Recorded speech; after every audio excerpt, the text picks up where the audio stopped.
Hello, everybody, and welcome to the Masquerade May Salsa 64 preview and predictions. But it's not your ordinary host today. It's not G-Man.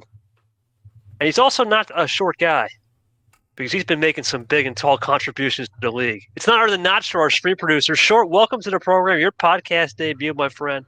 Welcome to the Wildcard Podcast. Let us, the fans, know, man. Let the fans know how you feeling, and from all the way from the bottom to the top of the echelon, now recording a Wildcard Podcast with the big boss. Your thoughts coming in here, and what are you looking forward to in this Masquerade May? We've already been through 3 months of the season. Now we enter month 4, which is a big month as Super League starts to near. Yeah, good to be here. We've seen a lot of chaos in the first two tournaments, and I mean, you look at this. We're gonna break down this bracket today, and I don't know. I feel like we're gonna see it calm down a little, but there's definitely some suitors to make a run that you may not expect. Yeah, it's awesome to have you here, man. Definitely thank you to yourself, and of course, couldn't do this without love. It's incredible. You're going to see an incredible, nice display on the background, little vibe, little club vibe going. Cody, as always, man, you never miss. Appreciate the background, my friend. All right, let's get to it. Our 4 region names. We're going to start it off with the first region is the Cupid Shuffle region, which was the captain of the 7 Seas taking care of it in April. He'll be running that region. We move over to the acrobatic region with Ashley running the Seas right there, as I guess running the old dance floor on that region. And then, of course, you got the third region, the Dragon Dance. We'll see if DJ Curtis can breathe some fire and throw his best shoes on the dance floor as he runs the 1 seed for the first time ever in his career. And then the big boss. Can't do it without it. Short, big disco, big boss makes sense in the big disco region, as I'll take the leads of the 4th seed overall, number 1 seed in the big disco. Those are the 4 region names, and of course, captain will be the number 1 plate. Now, normally, G would normally ask me a question how we got this theme. Well, Captain really never had a theme idea. He basically said just throw something in Latvia. And we gave Captain the dance theme because dance and singing is big in Latvia. In turn, we gave basically a nod to Ashley as well because she's on dance teams. We gave the 2 number 1 seeds overall a little bit of a theme bump, as I like to call it. Let's see if those guys can run the theme bump. The cool thing about this, sure, we saw last tournament, the theme bump was truly Captain Stingray. Of course, Captain, the 7 Seas made sense, and Stingray being an aquatic creature himself. Those are the 2 guys to look for. We'll see who has the best dance moves in the Masquerade May as we go into the Salsa 64, and then eventually we get down to the last dance finale. We'll see who has the most exquisite dance moves and under those masks of the Masquerade in May. All right, let's get to it. Sure, Cupid Shuffle region. Captain, obviously, no-brainer, is on a bye. Basically, we're just going to preview Captain. Sure, I mean, Captain has been a player. You've seen him a lot in UUL. You've seen him a lot in the league now. We all know he's lethal on the low-tide stuff. But just your thoughts on Captain winning T2 overall and making himself in a bye island situation where he's locked in the Super League come September.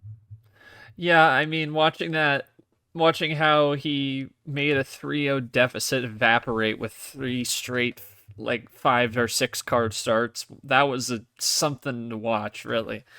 And it was a thought of the commission. Well, why not? Well, we thought about the MCSR rule, maybe altering it to avoid something like that. But really, and I had made this point when we talked in our meeting, like it's still going to make a difference to someone making a mid-tier start versus a low card start. It's just that, like, we talk from a stream and entertainment perspective, talking about 3 straight 0-minute 5 card start wins is not really anything to say other than luck, and really that there's nothing you can say about it until it goes to the other side. But for Cap, I mean, it was a great win. After seemingly down big, he was able to earlier on being down 3-0 and then making the moves like that against Ashley. But now he's sitting on Bye Island. Technically, this is, I mean, if you're technically speaking, Bye Island's already happened once for him because of the DQ by Fitzy, who is back in this tournament field. Good to see that. He's already experienced a first round bye, and now he's gonna have it again here as he awaits the winner between Zach and Myth in the 8-9 in this region. Yeah, that was our next matchup we'll go to in a second. We'll see what Cap can do. Not unfamiliar territory, as you said, with the Fitzwater DQ. Good to see Fitzy back. But it's by island, right? You never know. Sometimes you can throw your rhythm off. We'll see what Cap can do. We know he's a low tide junkie. Let's see if that continues. So our first real prediction will be Zach and Myth. And for Zach A, well, solid tournament, believe it or not. And usually when you're on the 8-9 line, it's a usual 1-1 situation, and that's what he did. Great job taking care of Bowtie despite the up 3-0 scare. Went to a Game 7. Unfortunately lost to the Boston sweep, but he did what he had to do to get on the 8-9 line because he was a 9 entering that match, and he was playing bow and 8. He got to the 8 line. And then for Myth, weird tournament for him short. Had that crazy 4-0, which was, I would say, straight card luck. I would say Carson played into it a little bit with 7 cards, but mostly straight card luck there. But then a great series with Drip. Still weird, though, with him. We never know with him with the power play. He's very peculiar with that. He's one of the few players in the league that will say, Game 1, I'm always wary of a power play. Thoughts on these two? Definitely Zach plays a more traditional OG, typical style. Myth's a traditional OG card start player, usually a 7-8 guy. Good contrast of styles, and your thoughts on the preview of this before we make a prediction.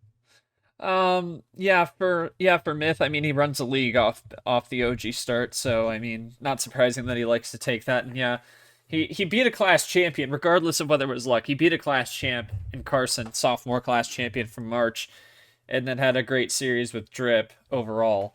But for Zach, I mean, obviously you say he did what he could do. He beat Bo in a great series, 7 games, and then you put him down in a sweep. So really, both these guys looking to try and they're playing for a shot at our tournament champion from April. Honestly, that's really all you can play for. See if they can. I mean, Myth and Cap, that could be. It could be if you have Myth and Cap in there, it would definitely be a luck versus luck series. And honestly, you probably couldn't easily predict it, but it could go. It could either be a sweep for either. It could go 7. You never know between those two. You never know. Any predictions short before I make mine? Obviously, I have to go with the computer's predictions. Your thoughts on this one? Who wins it up?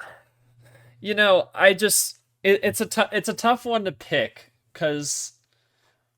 Myth obviously going for the low mid tiers. Zach in a similar position, but he can move around a little bit. I'm gonna pick. I should have written my predictions down before, but I'm gonna pick Zach in 7. Zach in 7. Computer has the same thing, man, in 7, but it's going Myth's favor. Ooh. Basically, the CPU believes Zach is due for a loss, despite being an 8-9. He's due for one. Myth has his low-tier style. Sometimes it's not easy to look.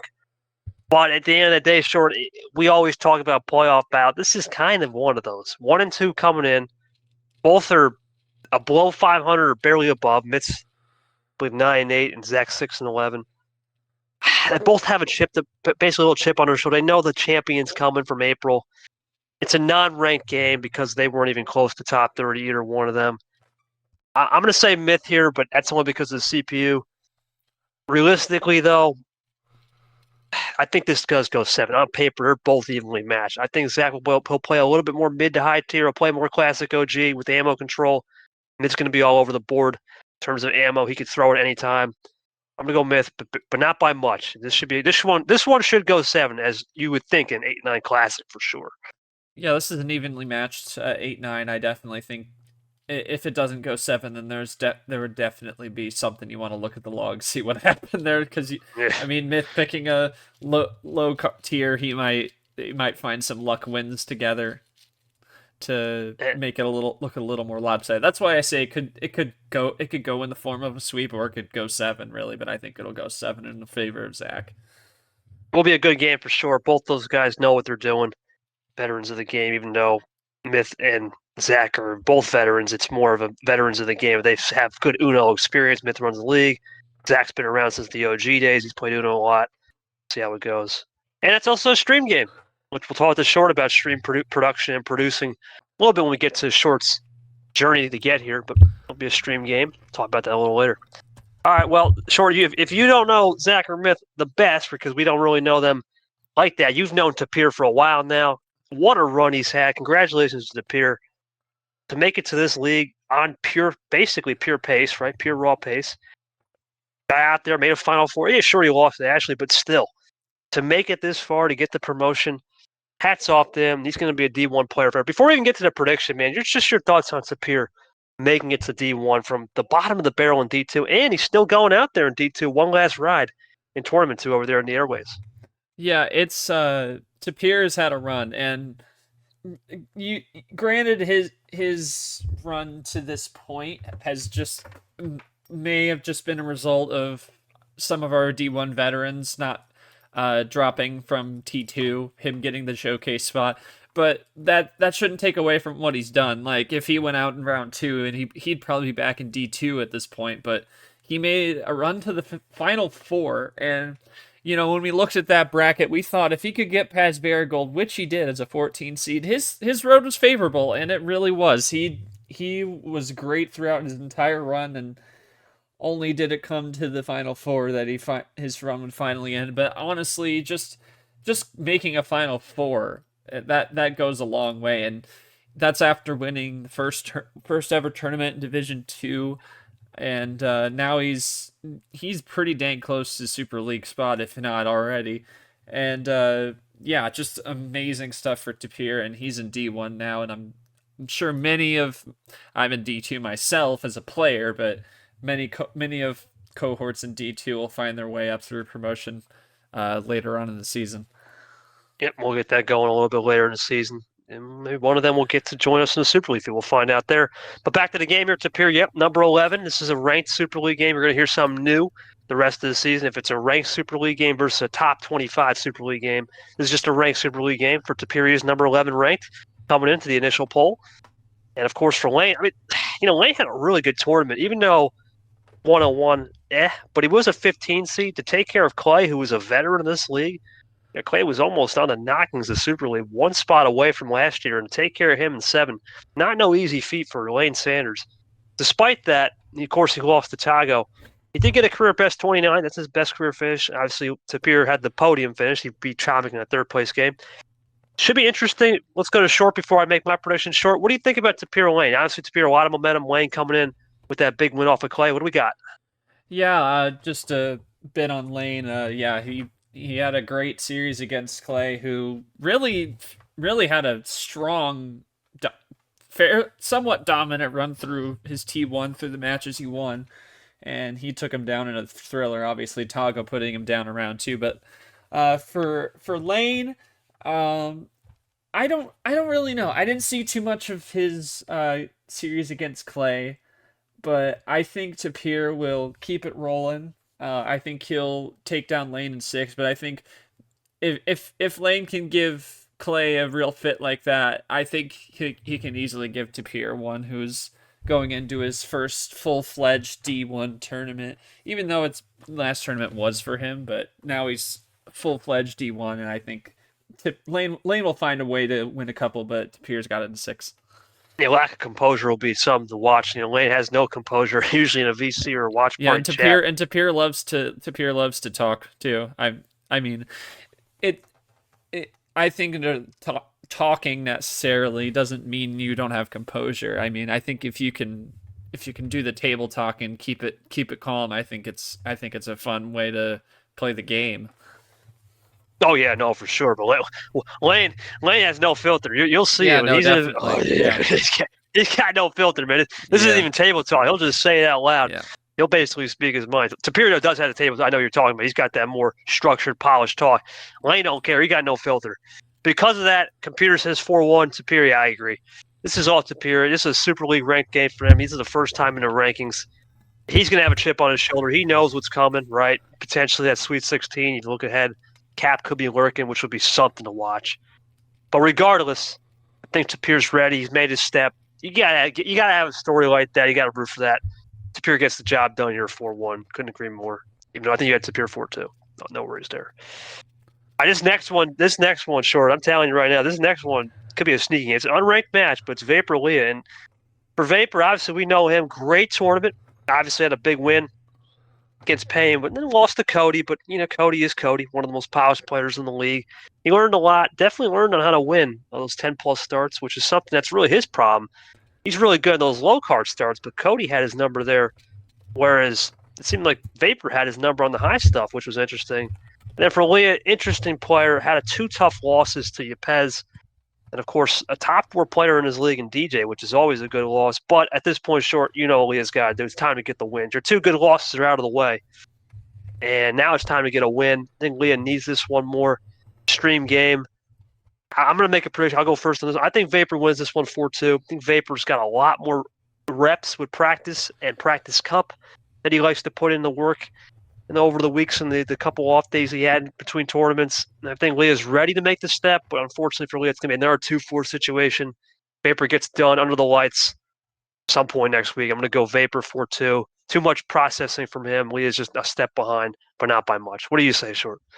Yeah, I think Vapor gets this one done as well. Although, yeah, you're right about Leah. Her time of having 2 good losses are over. You gave Super League champ a fit, but not quite enough of a fit. And then obviously, I'm trying to DJ, who made it to a regional final. But yeah, I think Vapor gets it done. But yeah, Leah definitely needs this one. It's gonna be a sneaky good 5-12 game. I do think Vapor does it in 6, but Leah definitely is not going to be a cakewalk for Vapor. No, both players know it's a sneaky game. You got to think short 0-2, 1-2, or excuse me, 0-2 and 2-2. If you're Vapor, you don't want to fall to 2-3. Yeah, that's not the goal, right? If you're Leah, falling to 0-3, you're looking at potential for get relegation. You're looking at more. Can we get a win on the season? Or just to try to find a win. Neither one wants to give this one. The 5-12 line is an interesting one as we continue to roll through the podcast and the bracket. We'll talk more about the 5-12s, usually which are sneaky ones anyway. But short, I mean, thank the Lord we picked this game on stream. We both said this needed to be a stream game, and it turned out to be the only first-round matchup that has a Super League top 25 implication. William Brock coming from Georgia, number 17 ranked in the Super League poll, initial. Had a good tournament last run. Obviously, the big win against Eli. You beat Eli, top 10 player in the league. You know what you're doing. Tough loss to Monkey. Obviously, ammo control has been the biggest problem with Brock all season. We saw it against DJ. We saw it, I believe, game 6 and 7 against DJ specifically, where he just in March, he just blew the ammo and couldn't get it back. But Brock does have a lot of status in his league as a rookie. He has a lot of expectations. He's delivered so far. Be a top 20 player early in the season like this. Got to give him credit. And for ALP, he had that glamorous March run, obviously taking care of Peter Onjak, Kev, losing to Abi on 9. He was the max man. But he fell off a little bit off the mountain, a little bit off the cliff. It's possible that ALP could take a little bit of a break, but he is number 24 overall in the Super League rankings at 2-2, 14-15. Wouldn't say this is a playoff game, short, because both are in an interesting spot. For Brock, 3-2, 3-3 isn't the worst thing. For ALP, it's more of a playoff game at 24. I'm going to go Brock with the CPU. I'm just going to go 7. I think Brock learns his ammo control lessons just a little bit more. ALP does have that unique, probably one of only 2 or 3 players to do it, the unique +4 flex finish, and plays a more methodical game than people think on number efficiency because he's played Peter.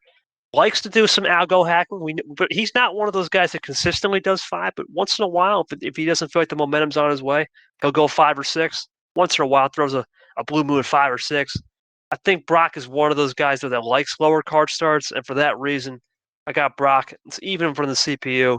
Brock wins this only ranked matchup of the first round, 4-3 in a Classic 7. What do you say, Short? Big matchup for both, though.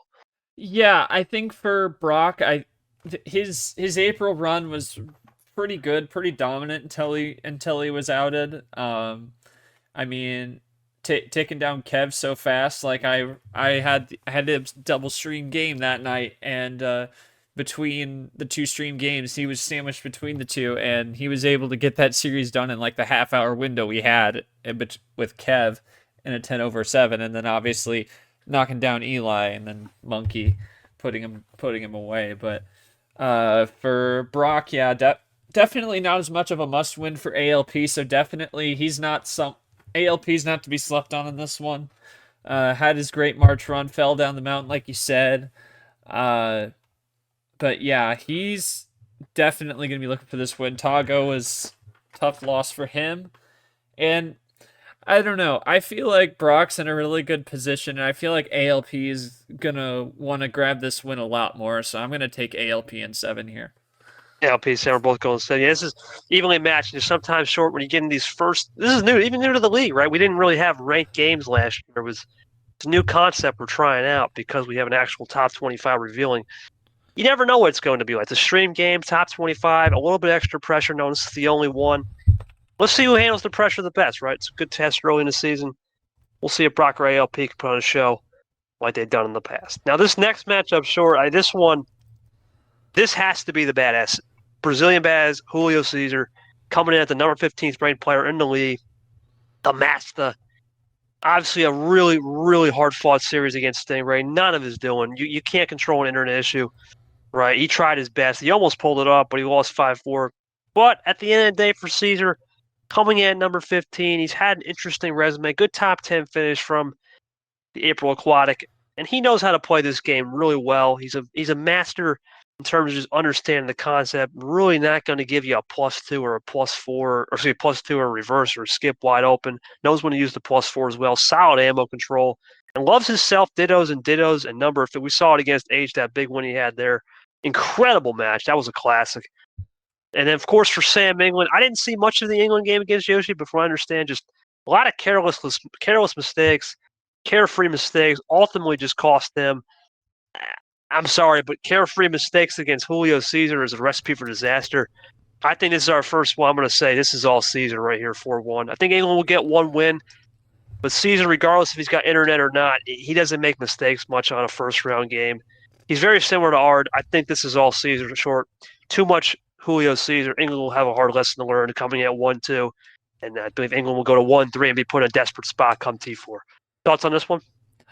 I'm gonna go with Caesar on sweep here. I also streamed that game against Yoshi for England, and I just was not impressed with what he did. I mean, he got a win on a bailout, but the mistakes he made did him in. I mean, would it have made a difference in who won the series? Maybe not, but it would have made his series loss look a little less bad. I mean, losing to Yoshi in 6. I mean, yeah, you're the lower seed, but you had the opportunity to win a couple more than you did, and I don't. And you could maybe get away with one bailout type win against Yoshi, but you're not going to get away with that against Caesar. And if provided he's 100% on all fronts, he's going to sweep England here.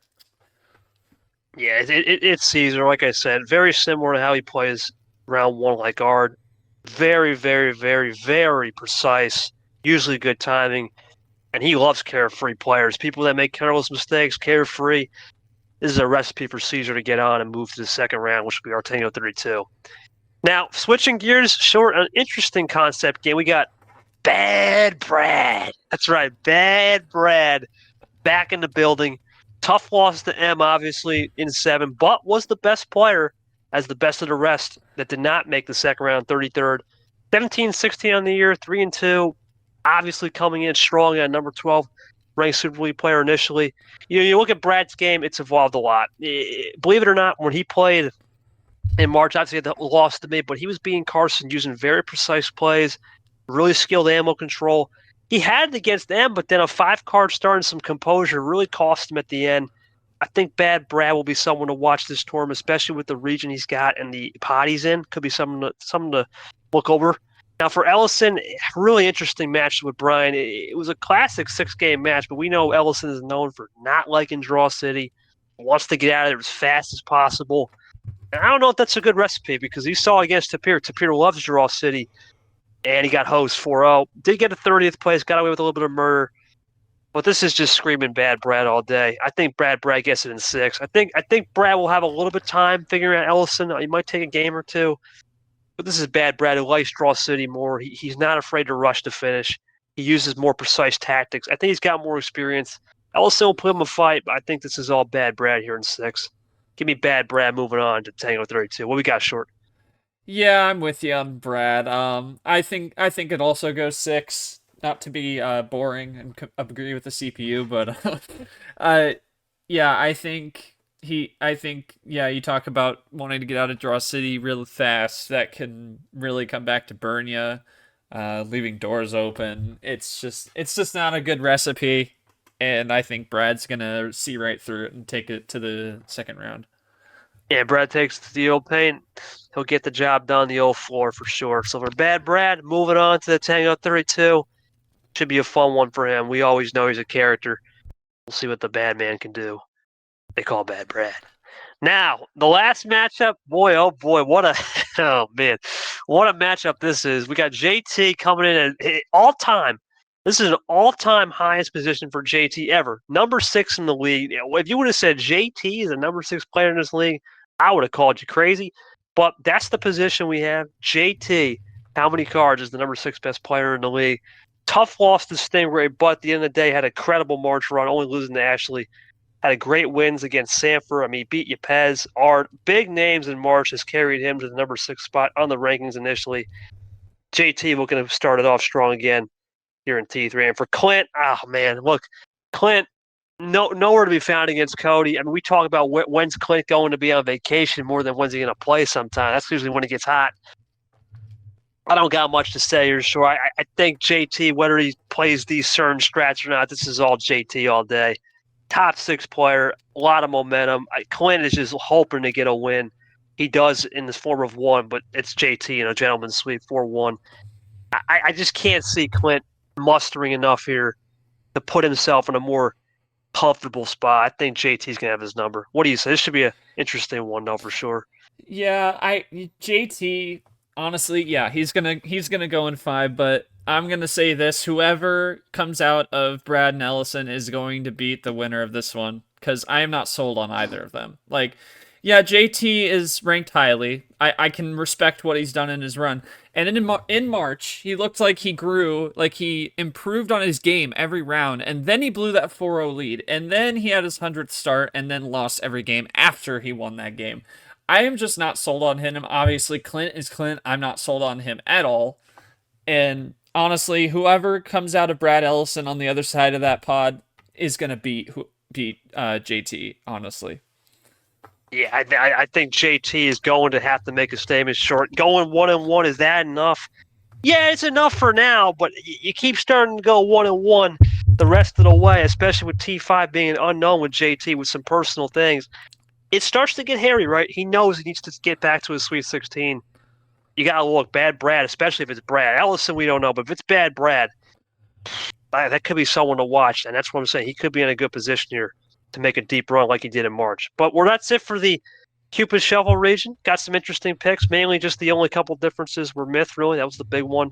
And the ALP one. Should be a fun region, no short. Is it still captains to win? We'll find out. But it will be an interesting region for sure. Now we move over to the acrobatic region, and what can we say? Short back-to-back finales. Sure, he only got 2 silvers to show, but one of the best players, number 1 ranked player entering Super League right now is Ashley, the world champion. Has shown 0 signs of slowing down, that is for sure. Obviously lost the cap, right? But what a run, taking care of business. 7 out of 9 wins have been top 25 wins. Big win against DJ. Big win against Tapir.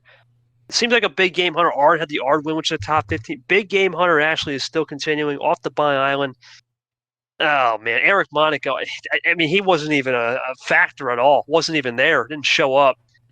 This is all Ashley 4-0. We're not even going to beat around the bush here. Ashley 4-0, I completely agree.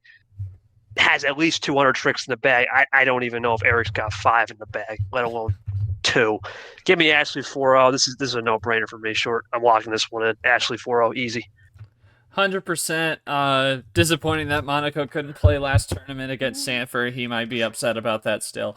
But yeah, it's Ashley. I mean, Monaco had some issues that caused him not to be able to be there when we had agreed, but yeah, tough way to come back against Ashley. He's still in the hole, 0-3. He's not digging himself out against Ashley in the sweep. Yeah, it's Ashley all day. And you got to think for the world champ, one more run short. It don't even have to be a finale. Just one more run of even making an Elite 8. That's probably going to do it. That will pretty much solidify her as a locked-in spot. We're not going to see someone just randomly touch 14, 13 wins in one. It's impossible, right? So there's no one's going to be able to touch that much. So Ashley should be locked in here. making her spot in the Super League just off a regular berth. Doesn't even need to win a finale anymore. But if she does, you know what? Fair play to her. Now, this next matchup, rare sophomore on sophomore. This class has been oh, man, before we get to this match, what's happened to the sophomore class? Very interesting class. Obviously, we have Ghost here and Carson winning, but it's been a lackluster class. Do you think, this is just a question, do you think the sophomore class is weaker than the other classes, or do you think the potential in the ceiling is much higher than we think, and there's more room to grow into the summer? What's your thoughts on the sophomore? It's an interesting juxtaposition for sure. Yeah, sophomore class has been interesting. We had Carson win it. First tournament, and remind me who won second tournament. It was Ghost, right? Yeah, Ghost. Yeah, Ghost. I don't know how to feel about the sophomore class. I mean, I feel like they need to make more waves than they have. Like your class winner is in the round of 16 and didn't even win against DJ Curtis. Obviously, DJ being a tough opponent. Ghost is a 10 seed in the previous tournament. And he gets a couple seed lines for that, and obviously you have Bo on the other side. I don't know what to make of them. Obviously you had Bo, who lost in 7 to Zach, but obviously right to play KT. It's hard to move further than that, unless there's some extenuating circumstances. But yeah, I mean, I think sophomore class needs to make some waves, because you have Ghost, who made it to the round of 16 into the Sandy 16, as we called it in Aquatic April. That was a class win. And then you had try to find him. You had Carson, who won as an 11 seed, like double digit seeds, back to back double digit seed wins for the sophomore class. You had Ghost as the 10 and Carson as 11, lost to Bad Brad, who was a 15 at the time. So yeah, I think the goal as a sophomore class, I think they need to make a final, because it's just been lackluster for them. Double digit seeds. Now these guys are starting to climb a little more. Obviously, Carson is the winner in T2, as in T1 and T2 as a 3 seed, got smacked by Myth. But yeah, now you have Ghost, who probably ends up facing Ashley in round 2. That's going to be a tall order if he wants to defend that class title. Yeah, and that's what the computer says here. Ghost Bo. Ghost's going to win this one 4-2. And obviously, when you got a sophomore and sophomore crime, one of them has got to go. We got a couple of those, which is rare. It's one of the rarest forms of crime in the league, which is sophomore and sophomore. I think Ghost's just rapid pace style at 2-2 coming in. A lot more to play for, right? He's in the initial Super League ranking at 23rd. I think this is Ghost's chance. It'll be an uphill climb regardless if he plays Ashley, but he has a better chance. I think he's going to get this job done. Bowtie can't process information. Even though it'll be a quick game, it's going to be a stream game. I don't know if he can process it like Ghost does. I'm going to give Ghost the edge here, but not by much, 4-2. What do you think, Short? Is it 4-2 Ghost? Yeah, I think so too. I mean, Bo took Zach to 7 last tournament, like I said, so I think he'll definitely give Ghost a fit, but it's going to be Ghost. Yeah, Ghost getting it done. Interestingly enough, though, for Ghost, if he does get it done, it'd be a 15-16, which is a number-wise. So that'd be something to note. It'd be kind of cool if that happens. We'll see how that one goes if you believe in numerology. But this next match, our first legend, Short, crazy to say that. First legend that appears on the bracket, that's another class that's been beat up. Yepes, man, the Super League world champion. Number 16th ranked overall, had a ridiculous game against Ziemba where he nearly blew it, but he did pull through, up 3-0 and won 4-3. And then, of course, lost the captain of the 7 Seas, which ultimately he just didn't look like the same Chris Yepes that a lot of people were saying. Interesting tournament for him. He finished 21st, coming in at 3-2. Not a worse spot, but he's also not in a spot you would expect a world champion to be in the league. Now, Logan had a really good tournament. Sure, he lost in the second round to Ghost, but you beat Nam, top 10 player. Doesn't matter how you do it. You did a good job. And for Logan, he's been lethal, Short, really good on non-stream games. And guess what this is, a non-stream game. A lot of the insiders believe this could be an upset potential. It will not be an upset according to the CPU, though. Logan will lose 4-3, but it's going 7. CPU is not high on Yepes like it was at the beginning of the year. Usually the CPU would give a 4-0 or 4-1 when the world champ is into play. CPU is not showing that same grief. It's showing a little bit more remorse for Yepes. He gets it done in 7. close game. Both play. Yepes plays quick. Logan likes to play fast, but Yepes has this interesting slow pace about him that's kind of tricky. Now, sure, my question is obviously who wins, but do you think there's more fuel to the fire that Yepes is actually on a little bit of a downward trend compared to where he was at the high and the peak of Super League 2023? Well, obviously, we're going to talk later about how I got to this point in the league, being on the commission team and doing the stream stuff. But like, you talked to me about kind of the lay of the land when I first came in, and talking about Yepes as a world champ. Well, in this, well, I haven't like seen him like in detail before this season, and these first two tournaments, I just haven't been sold on the notion that he's obviously he's a Super League champ. Can't take that away from him, but he doesn't look like one. Like, he really doesn't. Like, yeah, he in T1 Leah gave him fits, 1-6, and then he obviously won against Zay, who doesn't have a ton of composure, in 6, and then JT takes him out in 7 in the semis. Now you go to April, and so as a result of March, he drops the seed line and loses to Cap in the second round. But obviously that's a tournament champ. Like, you can't throw too much at him for that. And Cap was on a roll after that, sweeping his next 2 series to win the region. But now he's down at the 4 line, and he's playing someone who upset a Final Four March Final Four participant, Nam. So 15-2.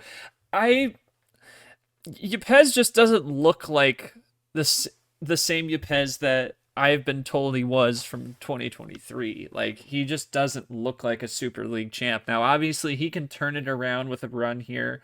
I mean, we can talk about more like long shot, what his path would look like if he can get out of this one. But Logan's still going to be a dangerous opponent. Do I think that he will he will complete the upset again? I don't think so. But Yepes, it's gonna go 7. I agree with this with it going 7. Yepes is going to win this one. He's gonna have I feel like he'll have a tough round 2 matchup, which we'll talk about that round 1 game coming up. But Yepes, I mean, I agree with the CPU. Him putting 7, it's not wrong to think that after Yepes hasn't even broken, like, he hasn't even made a regional final yet, and this is T3, and we're talking about a world champ. Like, he's ranked in there, but he definitely needs to make a deeper run if he wants to solidify his spot in Super League for sure. And I think he gets it done, but I'm just not sold on him right now as being dominant champ that we've been talking about since the start of this season. And there's always the old theory, Shorten, you play sports, right? You win a championship is the hangover, but that's usually T1, maybe this is T3. If he doesn't get it done here, there are going to be some concerns, and you kind of foreshadowed it. Obviously, that was a non-stream. We're going into a stream. This is not going to be a matchup. Whoever he plays here will be easy. Let's start with Clay. Obviously, Clay, tough loss to Lane, right? That's always tough. But we don't know what he can do. When you have that layoff, sometimes it gives you that sting mentality. Not stingray, but the sting. It stings. It burns. Right? You don't want to lose like that, especially in 7. Chips on the shoulder. Clay knows at 2-2, he was one spot. Think about this. Him and Yepes were 10 and 11th ranked at one point. Entering the last reveal show. One spot away. You don't think Clay would want to get a chance to get back at that guy? Of course he would. Clay's going to come in here 2-2, 13-12. In a sense, non-stream game, but non-ranked game against Retro. Retro is known as well 2 for 2 for prime for Retro's leads, right? He was up 3-1 on Caesar. Everyone thought right there, oh man, Caesar's cooked. But once again, it's just Retro's composure. He blew a 3-1 to Eli. He's blown a 3-1 to, unfortunately, Caesar. Those blown leads are not going to add up to results. He's got a good resume, believe it or not, because he has the Caesar loss. He's got the Eli losses. They're good. But the wins are not as what we're expecting. A DQ win is not good against Aria. He knows that Larahuo wasn't the biggest match for him. Despite winning, it almost seemed like less data favored him. I think Clay wins this one. CPU is going to go Clay in 7. I think Clay does get it done 7. I think Clay has a little bit more bags, more tricks up the bag, right? And he's got more tricks up the sleeve. He uses really good ammo control. He's got good pace management. He can dial in a setup on number efficiency when he's on the limit. And we know he's in a business-like manner. Horse in that business suit. Retro is a guy that does not play any type of composure. I mean, not so much talking verbally, but just on the table, no composure, no idea what he's saying. If Clay gets through that fluff, which I think he will execute, he gets it done, and Clay Yepes could happen short. What do we think here? This is an interesting one. A playoff game for both, though. You don't want to go to 2 and 3 at this part of the year as well. Yeah, I think if you're talking about who has the better resume, it's going to be Clay. But yeah, Retro definitely needs it more than Clay does here. I don't think he does get it done, but he's definitely not going to go down easy, and I think he'll do it. Clay will do it in 6, and we could have Yepes, Clay, but either one on the other side, whether it be Logan or Retro, they're both fully capable of producing an upset. But I think they'll both win, and we'll have a Yepes Clay round 2 matchup. Who'd have thunk it? But yeah, I think Clay definitely gets it done here, but after a tough out in round 1, he definitely can't let that happen 2 tournaments in a row. That's not going to look good for him. No, and Clay knows better than that to lose 2 times in a row, especially to Retro, who's on a interesting path right now. Is he composed? We don't really know what the path will be. So we'll see what Retro can do, but it should be interesting if Clay can get the job done and get back to where he belongs. This is a tough one, short. Yoshi versus Rogers. Let's start with Yoshi. Obviously, tough way to lose. I mean, after smoking DJ Curtis in 2023 4-0, to lose 4-3, sure, DJ's been more refined, but a lot of the things about Yoshi has been said. Excellent player in non-clutch situations. Well, the problem is he's been losing in round 1, 2, and those are usual the non-clutch situations. He's got to find a little bit better base, I think. That's been his biggest issue all year. He's been inconsistent on certain situations. Now he's understood the situations. But he's going against Austin. Let me tell you this, short. I mean, you had that game against Rogers. Actually, you want to talk about A. Rogers being G-Man? What an upset. And what have you seen from A. Rogers? Because you had that game vividly. And what's he's improved? Sure, he lost the dart, but what did he improve? Because he definitely looks like a different player compared to last year, sure. Yeah, definitely. I mean, I had that G-Man Rogers game, and he just seemed so much more. You could see the motivation, the confidence was oozing out of him, and he played out of his mind in that game against G. Obviously, didn't get much further than that, but yeah, I mean, he did a great job in what he had. Losing out to Dark, just a completely different style. Not much you can do about that. You're a 13 seed. And then for Yoshi, he took care of England and had a close one to DJ, but he just looks so much more. Yoshi just looks a lot more composed and professional with how he plays. I think he's done great thus far.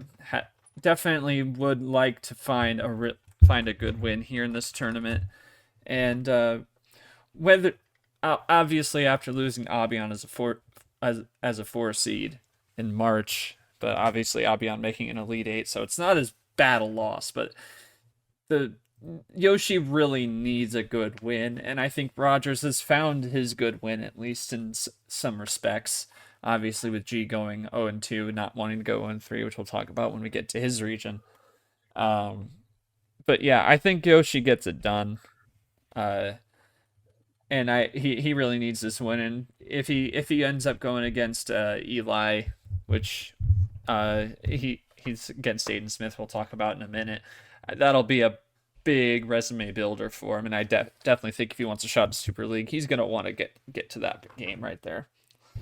You going Yoshi? What 6? You said Yoshi in 6? Yeah. Okay, we got CPU going Yoshi in 7, and basically that's what the CPU says. Okay, Yoshi needs this one more right. needs a big win, has to start thinking, well, if you want to learn from that Game 7 loss to DJ, what better way to do it in a Game 7 win against Rodgers? Rodgers will give it. I mean, I'm going to say this right now. Rodgers will probably give a challenge. When he's up, he's really good. Yoshi's got to hit him early, right? Get down on Rodgers. Say, hey, I'm going to be up 2-3-1, and see if Rodgers can make the comeback. We saw it against Dark when he was down 2-3-1. There was no coming back. I think Yoshi's got to get up early. It's almost like an opponent short. The longer you let your opponent, the underdog, hang around, the more they start to smell that upset. You got to make sure you beat him down early. I think Yoshi does a good job getting up 3-1 or 3-2 and learns from those clutch situations and gets it done in a Game 7 and figures it out. But it will be interesting, as you mentioned, because the next matchup will be a little more of a historical matchup. Not so much for Aiden Smith, but Eli. Let's get to that next matchup. Eli, congratulations, buddy. 100 Star Club, Game 1. We'll see what happens. We saw with JT, the 100 Star Club, but this is a little bit different. Eli coming in, the number 10th ranked player in the league, 4-2. Had the tough loss to Brock, but incredible March. Obviously, that non-loss still carries well. The Brock loss is solid. He's had some interesting wins against Brian Edward, but for Eli, he's done a good job just weathering the storm to be top 10 in the league. We talk about him all the time, hovering around that 10th to 15th line all year last year. He gets in there, cracks the top 10 with the 5-6 and 26th place in April. He's got a lot of interesting tricks in the bag for Eli. We know he can play a little bit slow. We know he can play quick when he needs to. He's got good pace management. He's got good ammo control, number efficiency. For Aiden Smith, obviously it was a rematch against Dark. And he hung in there. I mean, think about it. Dark gave him a fit, but we both were there short. It's Dark. He's a one-off style. It's hard to predict what Dark's going to do. Chest like, slow, methodical. Aiden did his best. But I think this is a JT story that actually gets finished. Eli will win the 100th game, and he'll win out. I think Aiden will get one early, potentially up 2-1. Maybe he'll get a win in Game 3 at home, but it's too much Eli here. 100th game start, a lot of motivation. Eli gets this one done in a gentleman's sweep 4-1. Just too much Eli. I think Aiden will learn a lesson and fall 0-3 on the year. Eli soars to 5-2 with that big match to potentially Yoshi, which would be something. What do you think, Short? Is this Eli all day? Eli all day. I'm fully with CPU. He's going on at 5, and yeah, I think that game against Yoshi will be dangerous should we get to that point. Yoshi's definitely going to want the win. Eli's not going to need it as much, but yeah, Yoshi's definitely the one that's going to need it in round 2, and I think that'll be a dangerous one for Eli, but he's still got a good record that it's not going to be a huge loss if he loses that to Yoshi, but that's conversation for down the line. It is a conversation for down the line for sure. We'll see how that one goes. Now this next matchup, Short. Oh man, where do we start with this? We'll start with Drip. Big Drip. What a wacky tournament he had. Oh, great job taking care of business against Seth, but it was the most unconventional power play for Seth that ultimately cost him a 3-0 lead, and he lost the 3-0 lead. And Drip won 4-3, got done 7, and then wacky series against Smith where it was playing Drip all day, and no one knew what was going to happen. No one knew the next turn. It seemed like Myth was just playing out of his line. Drip was playing out of his mind. Unconventional to the core. Drawing on +4s. That is playing Drip at its finest. And then, of course, Cap, we really can't say much about that. It was an error on Discord's end, and no one really was composed. The host wasn't composed. No one was composed. And I think Drip, unfortunately, kind of fell victim to the situation like we all did. And we never really got to see Drip in his full form against Captain, which is a little bit of embarrassment, of course, on his end, but nothing you could do. That's what he said himself to after the game, but he knows he can't do much. He does finish top 16 with the 16th place, of course, getting swept, but he did have a good tournament overall to get back with some momentum. What a weird beat Brad. What a weird tournament. Beat Brad and then had a situation unfortunately happen with a funeral, and then Monkey couldn't play on Wednesday. It was just complete whack job this Central. Let's just cut to the chase. I think this is Drip's to lose. Drip has a lot more to play for, despite both of them being 2-2. Em has a rare DQ loss that I don't even know if it was her fault. It was a weird one. I'm going to say Drip gets this one done 7, though. It's even because we really don't know since the last time M's played. Drip also really don't know when the last time he played a regular game. It wasn't 7. We're going to go 7. I don't think any CPU issues are going to happen on Discord's end. I think this one gets scheduled we get this one through. I'm going Drip here. He gets a statement win in 7 and moves to 3-2. I will say M will give a fight, though. At 10-9, you can't let that record deceive you. What do you think, Short? Interesting game, to say the least. I'm going Drip in 6. I think he's the better player out of the two, but for M, I mean, let's be real. The DQ loss was not her fault. You can't blame her for that. Like it was just a lot of weird crap that caused that series to go the way it did for Monkey getting advanced by default. But yeah, I mean, she'll definitely put up a fight. Like I said, she'll go down in 6, but Drip is definitely like those unconventional plays are gonna throw her off, and he is going to live by that, and he is going to win it. Yeah, it's going to be interesting for both players, but of course, Drip has a little bit more to play for. He knows what's on the line. Definitely coming in here as a top 20, I think just outside top 20, 21st ranked player in the initial Super League standings. Non-stream game, too. I think it's going to be Drip. He can start playing a little more playing Drip. We'll get the job done for 4-3 on my end, 4-2 for Short. And how about our final four, our last game here, one of our final 4 players? How about Chomik? And that's actually our last Final Four player to be highlighted from April. Chomik coming in here at 6-2 on the year, the only player that's legit 6-2, 33-22, finished 4th, had a really, really good tournament. Short. What a win against Monkey. What a win against the Sandman and Dark. Those are some tough players, especially Sandman and Dark, who play unconventional in this form of Dark, and Sanford, who plays polished, methodical Uno. He did a great job adapting to both. Fell short to captain, but what are you going to do? 5 cards on the game 11. You chalked it up to say, hey, I went the max. I maximized the game. Good job from Chomik there to get it done. We know he's back. He's looking really good. And then for Brando, hard to say with him. Had that 0-4 to Monkey. He had a really good series against Clay in March, then unfortunately just never broke out. 0-2 on the year. I don't see how Chomik doesn't take care of business here. Chomik is turning into probably a top 5 player in his league. Short. He is top 5 right now. I think he continues that. And with the way JT could be on the line, we don't know too much about DJ in an unconventional spot, the number 1 line. He could easily break into that top 3 or 4, especially with Cap and myself. You never know with the wins. I think Chomik's ready to take the next step. He starts with a nice 4. Let's see what CPU said.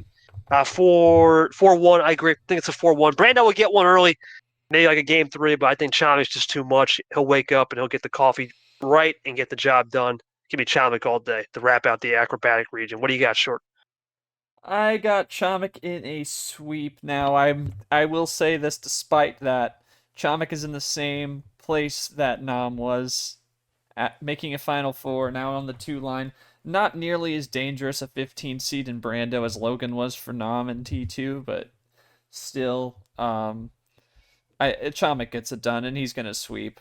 In my opinion, I think it's just too much for Brando. Brando's just not really impressed me at all in what he's in his body of work this year, which hasn't been much. And yeah, Chomik's gonna get it done. Yeah, well, we're basically going to go chalk. We're both agreeing on most of these picks. It will be Ashley Ghost, Yepez plays Clay, which will be interesting. Eli Yoshi, and then, of course, Chom and Drip should be interesting matchups. We'll see if that happens. I would say definitely you got to look at the Logan, Retro, Austin are probably the 3 most likely people that could upset. Those 11, 12s, and 13s are dangerous this time around. We'll look into that as the tournament goes further. Let's move into the Dragon Dance region now. How about this? Congratulations to DJ Curtis, man. The first time in his career he gets to be a 1 seed. I mean, he's had an incredible year.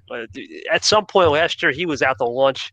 He had 2 wins entering the year. Now he's 5-2, 25-22 overall. Nice, solid 6th place. Congratulations to him winning the Masters Class title in T2. Career best 6th. Good 10-10 on April Aquatic. Had a great loss to Ashley and myself, of course. Top 2 losses in the league. I think DJ's got the momentum right here, and he's playing Payne, who's, oh, man, he's in a house of pain right now. Pain. House of Pain. House of Pain, 1-8. Tough loss to Vapor, and the only win on the season was back in, I believe, against Zay in March. It's been rough. I think this is all DJ 4-0.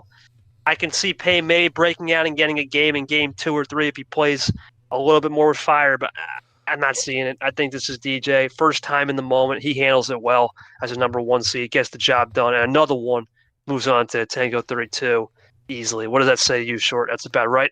Yeah, that's about right. DJ sweep.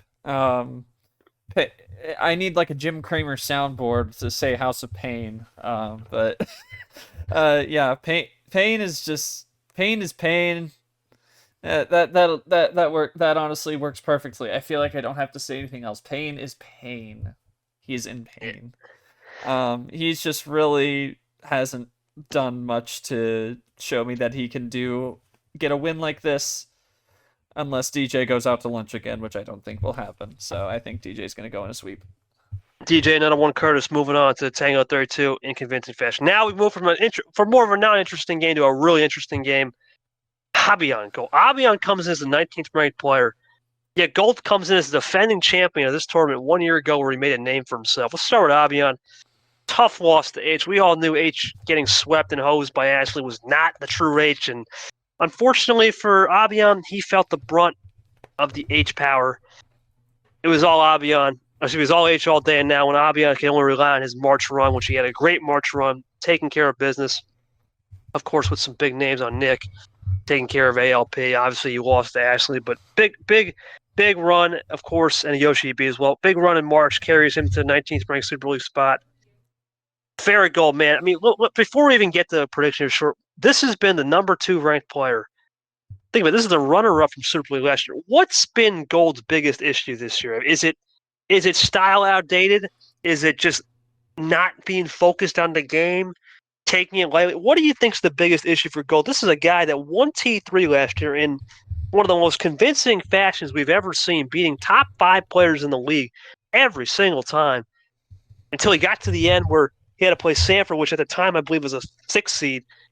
But regardless, he had a great run last year, and he's been nowhere to be found. Had the loss to Sapir. What's been the biggest issue for Gold this year, and what does he got to do to turn around? Because this is his tournament. Usually the summer, even though we're not in the summer, usually that first tournament where it warms up, he's summer Gold.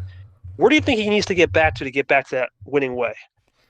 Well, I think he needs to go back to what he did in the summer. Like, I think he just needs to channel that energy and try and find a win. I mean, that's been the other part. Like, again, I talk about coming into this league and talking up Gold to me in March, and then lo and behold, he loses to a 16, one of 2 16-over-1 upsets, the other being to Peter in March.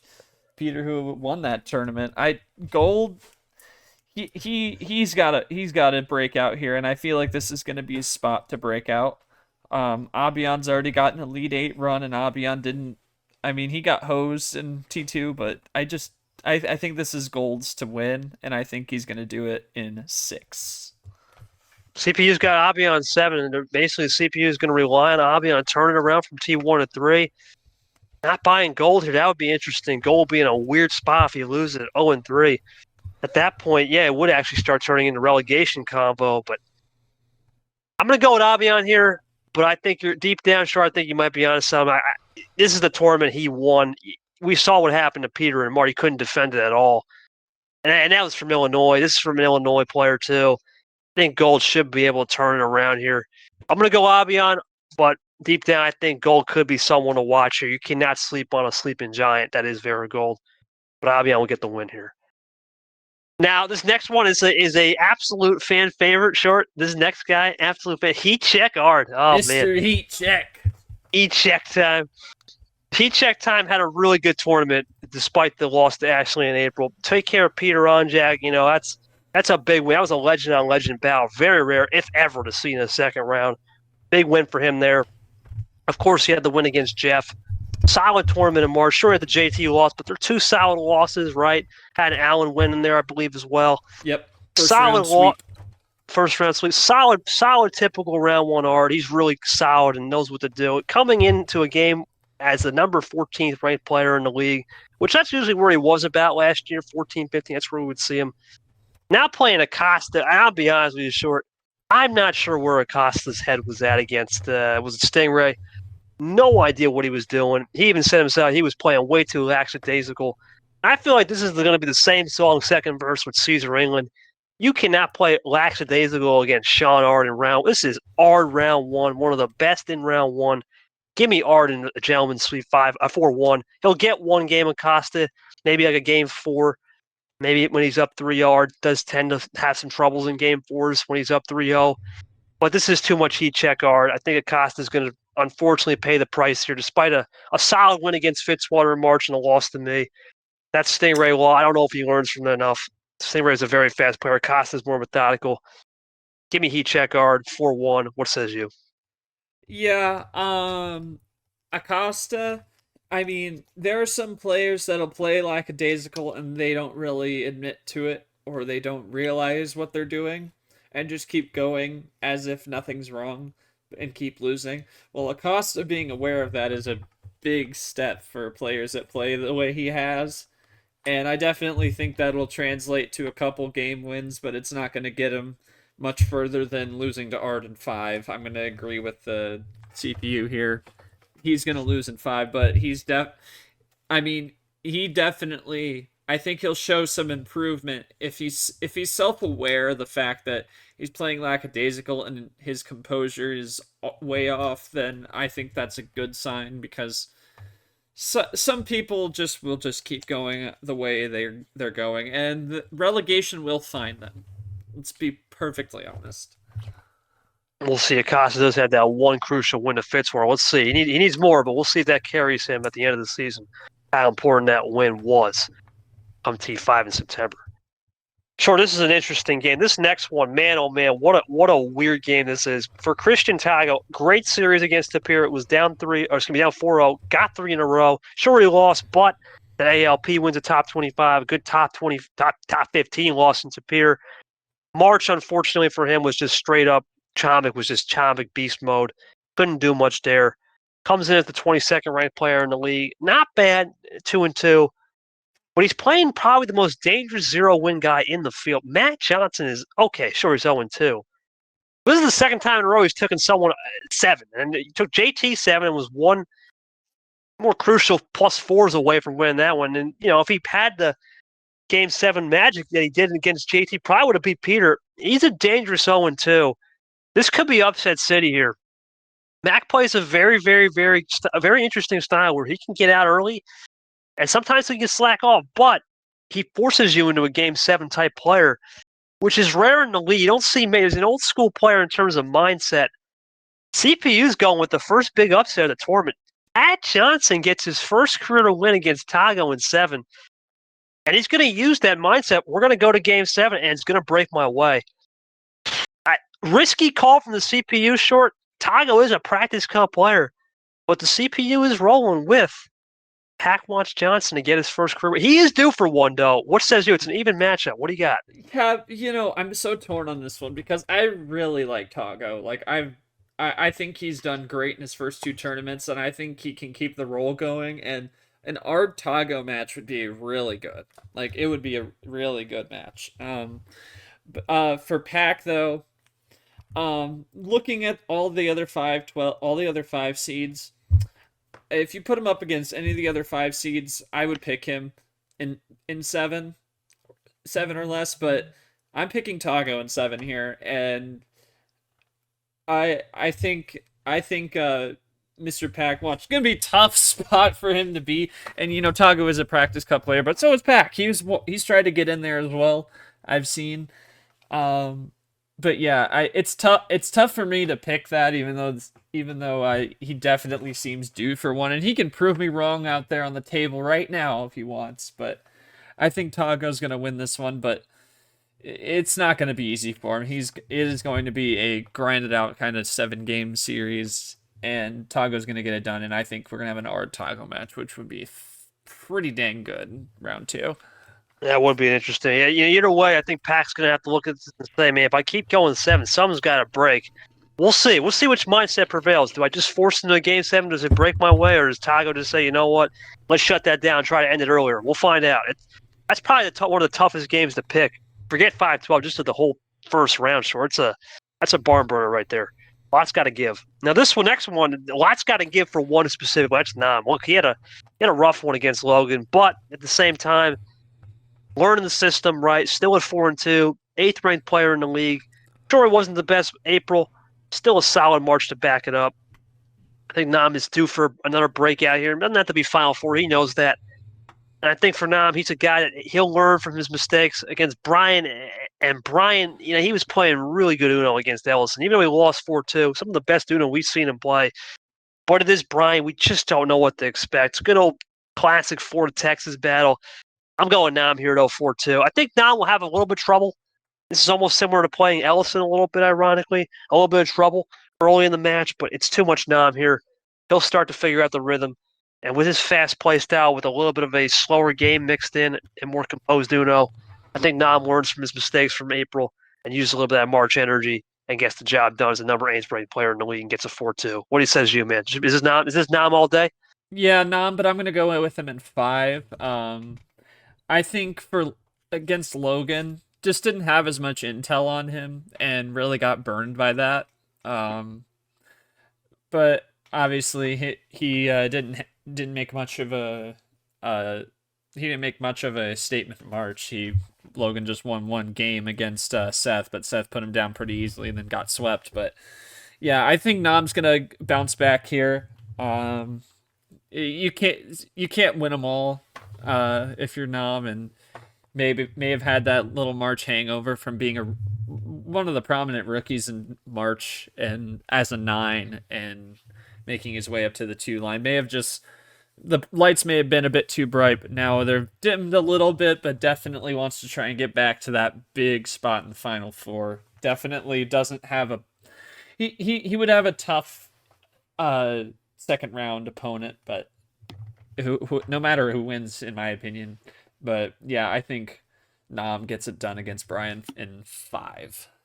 Brian will try, but I think it's ultimately Nam. I kind of agree. He's an interesting player. You never know what his composure. He can be composed, and sometimes he can just be Brian. It's classic Brian. We'll see what he can do. Well, this next guy, he's one of the most controversial, polarizing figures on styles, of course, in this league. Sure, it's Dark Reign, the Grand Chess Master is back. Obviously, had that crazy 90-minute match against Chomik, and then he had the win against Aiden Smith and A. Rogers. But this Dark, man, he's got one of the most unconventional, slow stuff. No one's going to change him. He is slow, unconventional, chess to the core. He uses his pawns like he uses his wild cards. He uses his kings and queens like he does a +2. You just don't know what to expect with Dark from Missouri. 2-2, 15-12 coming in. 25th. He's the last guy ranked in the Super League rankings at 25. 11th place in April. Had an interesting March, of course, against Ed Ziemba. Almost pulled it off against Ziepaz, man. He was down 3-0, and then once he turned into Edward Edison, man. Edward Edison, man, he started to cook, and what a tournament for him. Despite losing, that's a career best finish for him, a 34th, 0-2 for similar to Pac, in a way. Illinois as well, similar. They're kind of due for a win, but it's Dark Reign. I think the problem is it's just so hard to adapt to that kind of stuff. We saw it with Austin Ryder. We saw it with who was another one? Aiden Smith. We've seen it in the past. England was the only one to do it because he plays a similar style. Chami has really good split ammo, which I didn't mention. Really good split ammo that can almost throw Dark off. I think Edward will give him a fight, but I got Dark in 5. It's just so hard to beat Dark in a round 1 like this. I think Edward will play hard, but it's too much Dark here. What do you got, Short? Yeah, Dark in 6.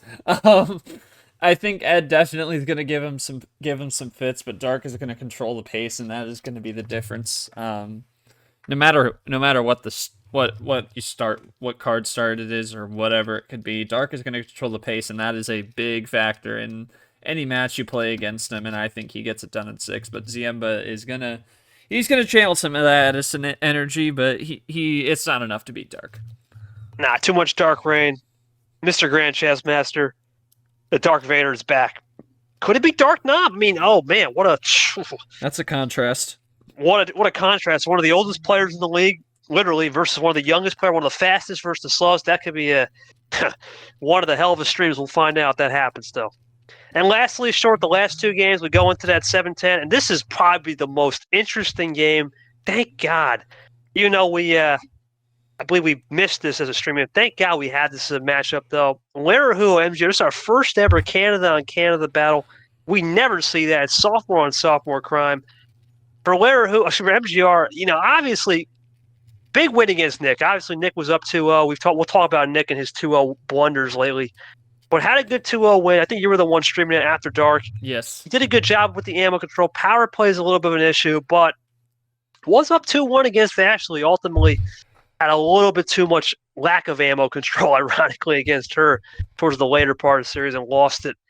For Larahuo, hard to say with him. You know, he had that interesting March where he lost the retro, which is not the worst loss, right? But then it almost seemed out of it against Ghost, who plays really quick. This is a tough battle. Both are 1-2-9. At this point, sure, it's a true playoff game. The computer had to do at least 30 miles on this. It was a tough one to pick. It ultimately went with the favorite in MGR off of Ashley's experience. I think playing Ashley, maybe MGR learned a lesson or two. He does have a bot creation background. He knows how to create a bot himself, the Uno bot. I think he just squeezes by here in a 7, but I think this is going to be one of the closer matchups of the entire. It could be one of the best matchups, too. There's no really records on this. It's a rivalry between Canada versus Canada, 2 different parts, too. The Great White North battle. I'm going to go MGR here with the CPU in 7, but it will be a classic battle of who's got the better maple syrup up there. What do we think, Short? Better maple syrup. That's a good one. MGR definitely needs to learn the power play. I mean, in game 1 of that series, the power play usage was just not it. And note that he went down 2-0. Yeah, in game 1, he used the power play, but it didn't really lead to anything useful for him. Just kind of pushed the finish a little, kicked the can down the road a little bit, and he wasn't able to win. But he won 4 in a row to his credit, and took out Nick, which would have been his second blown 2-0 lead, which obviously you said we'll talk about in a little bit. But yeah, it's gonna be a tough one to pick. But yeah, for Lara, Lara played Ghost, sophomore class champ out of that tournament, and then obviously Zach beating Zach and then losing 7 to Retro. Tough way to go out, but for these two, I think if you're trying to stay in it, Lara, I think needs this one more, but I think MGR is going to do it in 7. Definitely has that experience from playing Ashley, but yeah, the power play misuse, questionable power play is definitely going to be a talking point for Lara to see if they can pull off a little bit of an upset, only a 7-10. And yeah, Great White North battle should be a good one. First time we've had it.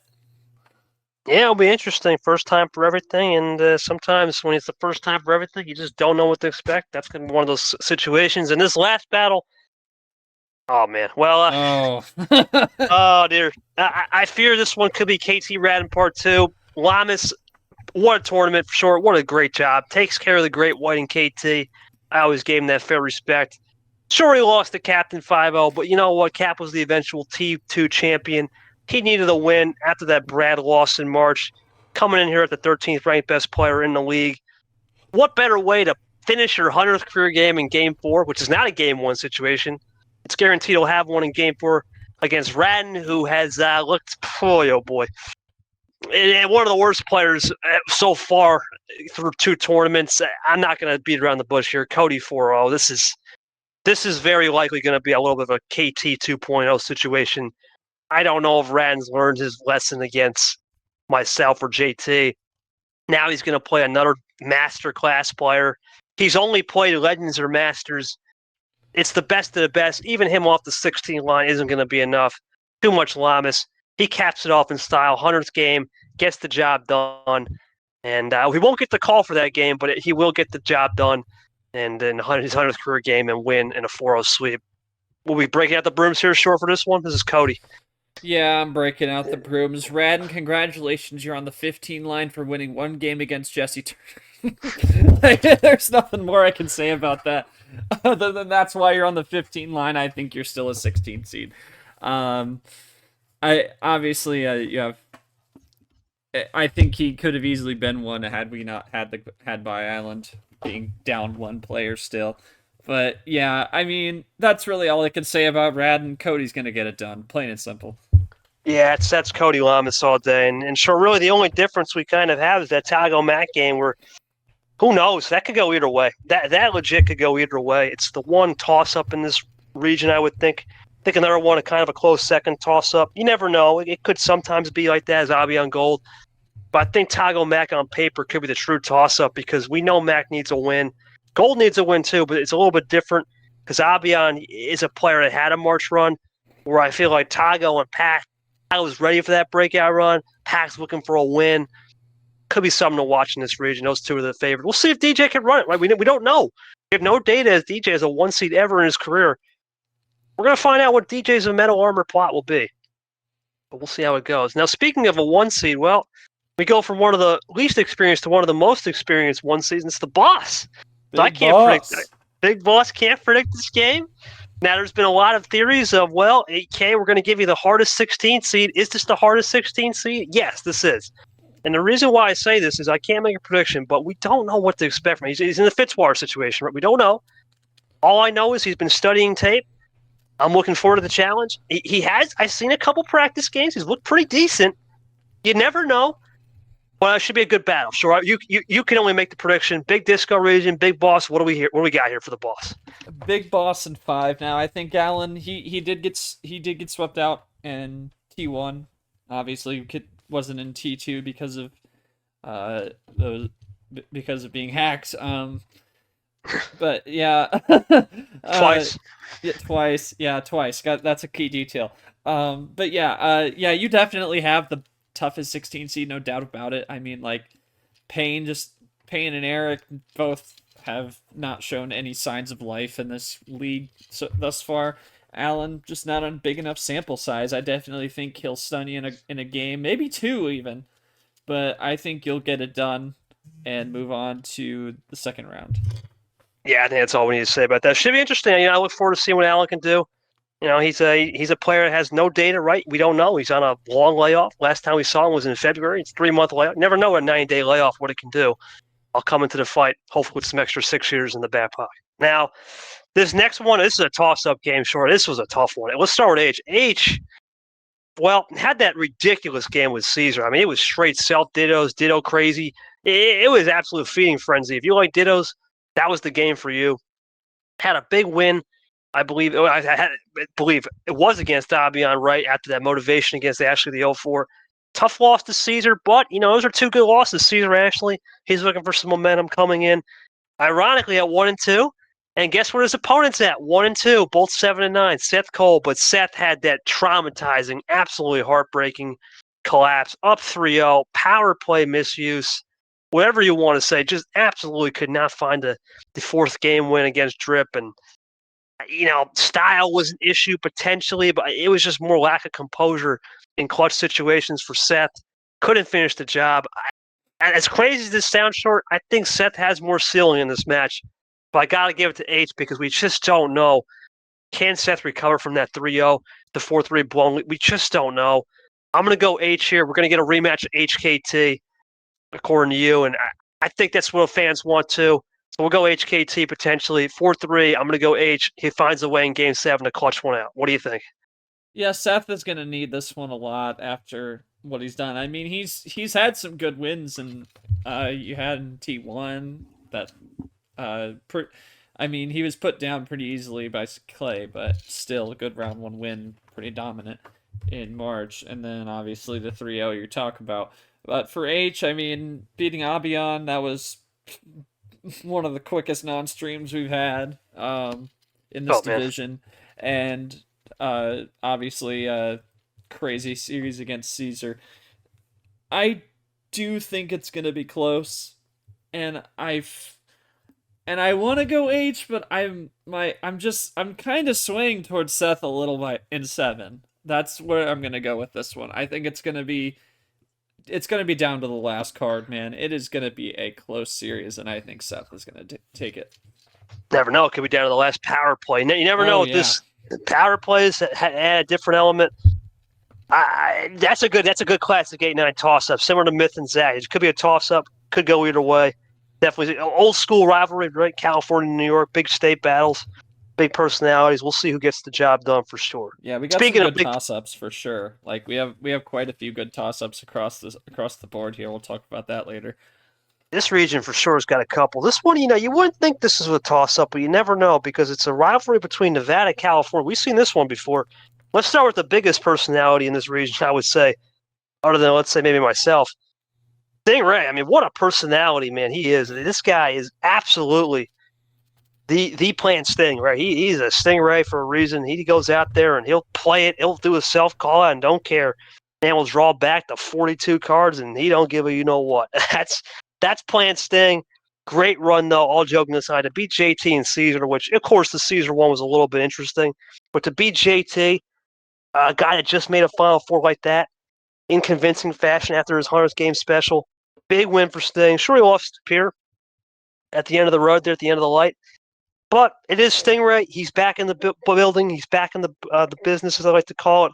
Top 7 ranked player in the league. Playing Zay. I mean, Zay lost that weird one to Chomik at 7:30 in the morning his time. I don't really know what to think about that. He tried a little bit different tactics. I could tell. I'm not seeing it sure. I'm just seeing Sting here. I think Sting will struggle a little bit because it is a close friend he's playing early. But give me Sting in 6. I think Sting's just too much. This isn't the toss-up like I was thinking the next one could be. I'm going to go Sting here in 6, and he continues that momentum from April. What do you think? Yeah, Sting in 6. Zay's definitely going to give him some fits, but Zay can really lose that composure real fast, and that is something that will not help him continuing down the road, and I think Sting will get it done. Yeah, I think Sting. He's got more to play for, right? At the end of the day, yes. At the end of the day, you're a top 10 player. And he didn't even think he would be a top 10. I mean, he thought he would be a 20th player. So yeah. Sting's definitely got some. He's on the uptrend. I think he's got some more to work with. A lot more tricks in the bag. Self call outs. We all know that. And the show. Now this next one, sure. I think we talk about that 5-12 danger. Well, this one's a dangerous 5-12 right here. Let's start with Carson. Obviously, we all know Carson took that unfortunate L to Myth, right? Whatever you want to say, Carluck, whatever. He played into it a little bit, of course. But it's a little bit different, in my opinion, on this one because here's the problem with this matchup. The problem with this is Carson's playing a legend in Fitzwater. You don't see a legend ever on a 12 line like Fitzwater, who's battling some health issues that he's now coming back into the league, which good old Fitz the best, right? He's a great dude, great friend of the program. Now, I'm going to be honest with you, Short. This is probably the one game you could say in pinpoint where Fitzwater could pull the upset. He's got a region with KT. We all know KT Fitzwater could be lurking. I'm gonna go with the CPU on this one. I think Carson's gonna win this one. He's gonna bounce back. It's gonna be a close game. I'm gonna go Carson 7, but it's gonna be a similar situation. I'll be on go. I would not count out Fitzwater out. This is a guy that has a lot of experience. He's been playing since it's not outdated him here. He's been the mid 90s. He started playing, right? 96, 97. He's been around. Right? He's been around the block. That's even before KT time. He knows what he's doing. I think Carson will get it done 7. I think he'll use a late power play and use a little bit more pace management where Fitzwater is a methodical player. He'll speed Fitzy's processes up. But don't sleep on the sleeping giant that is the legend Fitzwater. You never know with him. What do you think, Short? This is a tough one to predict for sure. It's a really tough one. Obviously, Fitzy with the health issues, not going to be good in a good place if he doesn't win this one. But I think Carson will get it done in 7. I do agree. But look out for Fitzy in T4. I think that is when he's gonna wake up and make a run out of nowhere. He might drop a couple lines from losing to Carson, but not too much. I think T4 is going to be his time, but I think he's been out with health issues. I don't think he's going to put up a fight, but I think T4 is going to be his time. Not quite time yet, coming off of his health issues previously. Yeah, it'll be an interesting one for both players, and we wish Fitzy the best. It's good to see him back, man. He's a great dude. I think he'll be back. Like you said, T4 I think could be son of water, but you never know. I wouldn't be shocked if he makes a run here. He is Fitzwater. You never know with him. He is a character for the other reasons. It's not a bad road either. If he makes it past Carson, obviously Carson losing tough after being a sophomore class winner first time out, but which you could say he's vulnerable, but I think he bounces back. He needs to. Yeah, you don't want to go down to that 0-4 and be that lasting memory. He wants to get that chip off the shoulder and make sure he dusts that away with the old broom and make sure he gets the sweep maybe somewhere along the line in round one, but not this time. It's going to be a close-fought battle. And speaking of close-fought battles, how about a little bit of a Illinois-Ohio battle? How about Peter Onjat? Peter is plant. We talk about Peter Onjat being the man in March, man. He was the March miracle, the March man, 2023, and ever since then, excluding Super League, he was great, phenomenal in Super League, almost made to the Final Four. But excluding those two tournaments, he hasn't been the same Peter Onjak. Had the really, really close game against Start. He was down 3-0, nearly pulled it back, but it lost 4-2. And they had that rivalry against Matt Johnson, which is a top 3 rivalry in the sport right now. Crazy to say. Him and Matt, seven apiece both times they play. Incredible. But he needs to do something. This is another legend situation right here. Can Peter pull one out? Against Nick, who blew that 2-0 again, second time in a row, once the Avion, now the MGR. He's making this a habit to blow leads. This is a tough game to predict short. Another 6-11, scary line. CPU likes to go with a little bit of flavor here. It's going with Nick to pull that upset off, and it will not be a 2-0. I think this is going to be a close combative game. It says 7. I think this one goes 2-1, 2-2, 3-2, 3-3. Nick will get it done. Now he'll find a way using some of that practice cup. Peter he's done the cup too. But I think Nick needs this more, believe it or not. Peter, I think, is a guy that he could make a run here. But this is a little bit harder. The bottom half's a little bit more trickier in this region. Nick needs this one, both at 1 and 2. Nick finds a way in Game 7. He'll get it done and pull the upset. What do you think? Yeah, I'm with you, honestly. Nick is going to win. We talk about Peter. He was the March guy, but he's just looked so one-dimensional, and I feel like the league has evolved past his just one-trick pony show of light switching out of his butt. Like, I just don't. And think number that efficiency. Yep. And the number efficiency. I just don't think. He's gotta adapt his game, and maybe he finds that through Practice Cup. But Practice Cup is not an actual tournament. In terms of stakes and how much players pour into those games. Obviously, Practice Cup is not a bad thing per se. Not trying to bash it in any way, take away any credibility, but I mean, it's never gonna have the same vibe and atmosphere as a round 1 tournament game in T3 or whatever tournament it might be. It's not going to be the same, and he just seems one dimensional, and he's got to adapt his play style, or he's never going to find. I feel like he's never going to find his way back to where he was at the start of this league. But yeah, Nick and 6. It's Peter. Peter is going to be on uphill battle short. If he goes to 1-3, obviously I think he's safe from relegation. He'll find a win because he has a 6th line. He won't take a crazy hit, but he needs to figure something out. I think you're right. Has to start thinking about doing 3-4 D chess. He needs to start finding 4 or 5 more tricks up the bag. If you don't have 5 tricks up the bag, it's almost like you're going to be a 1 and done or a 1-1 every time. You got to have at least 5 tricks in the regular season. You can get away with 1 or 2 tricks, believe it or not. In a first round game in March, it's fine. Peter lost in March, right? Most people can get away with that. It's just because those 2 common efficiencies, the light switch and number efficiency, is just too common. Everyone has that in the bag. He needs to find like 2 or 3 more, and I don't know if he will. We'll see. I still have confidence Peter will make a run at some point this year.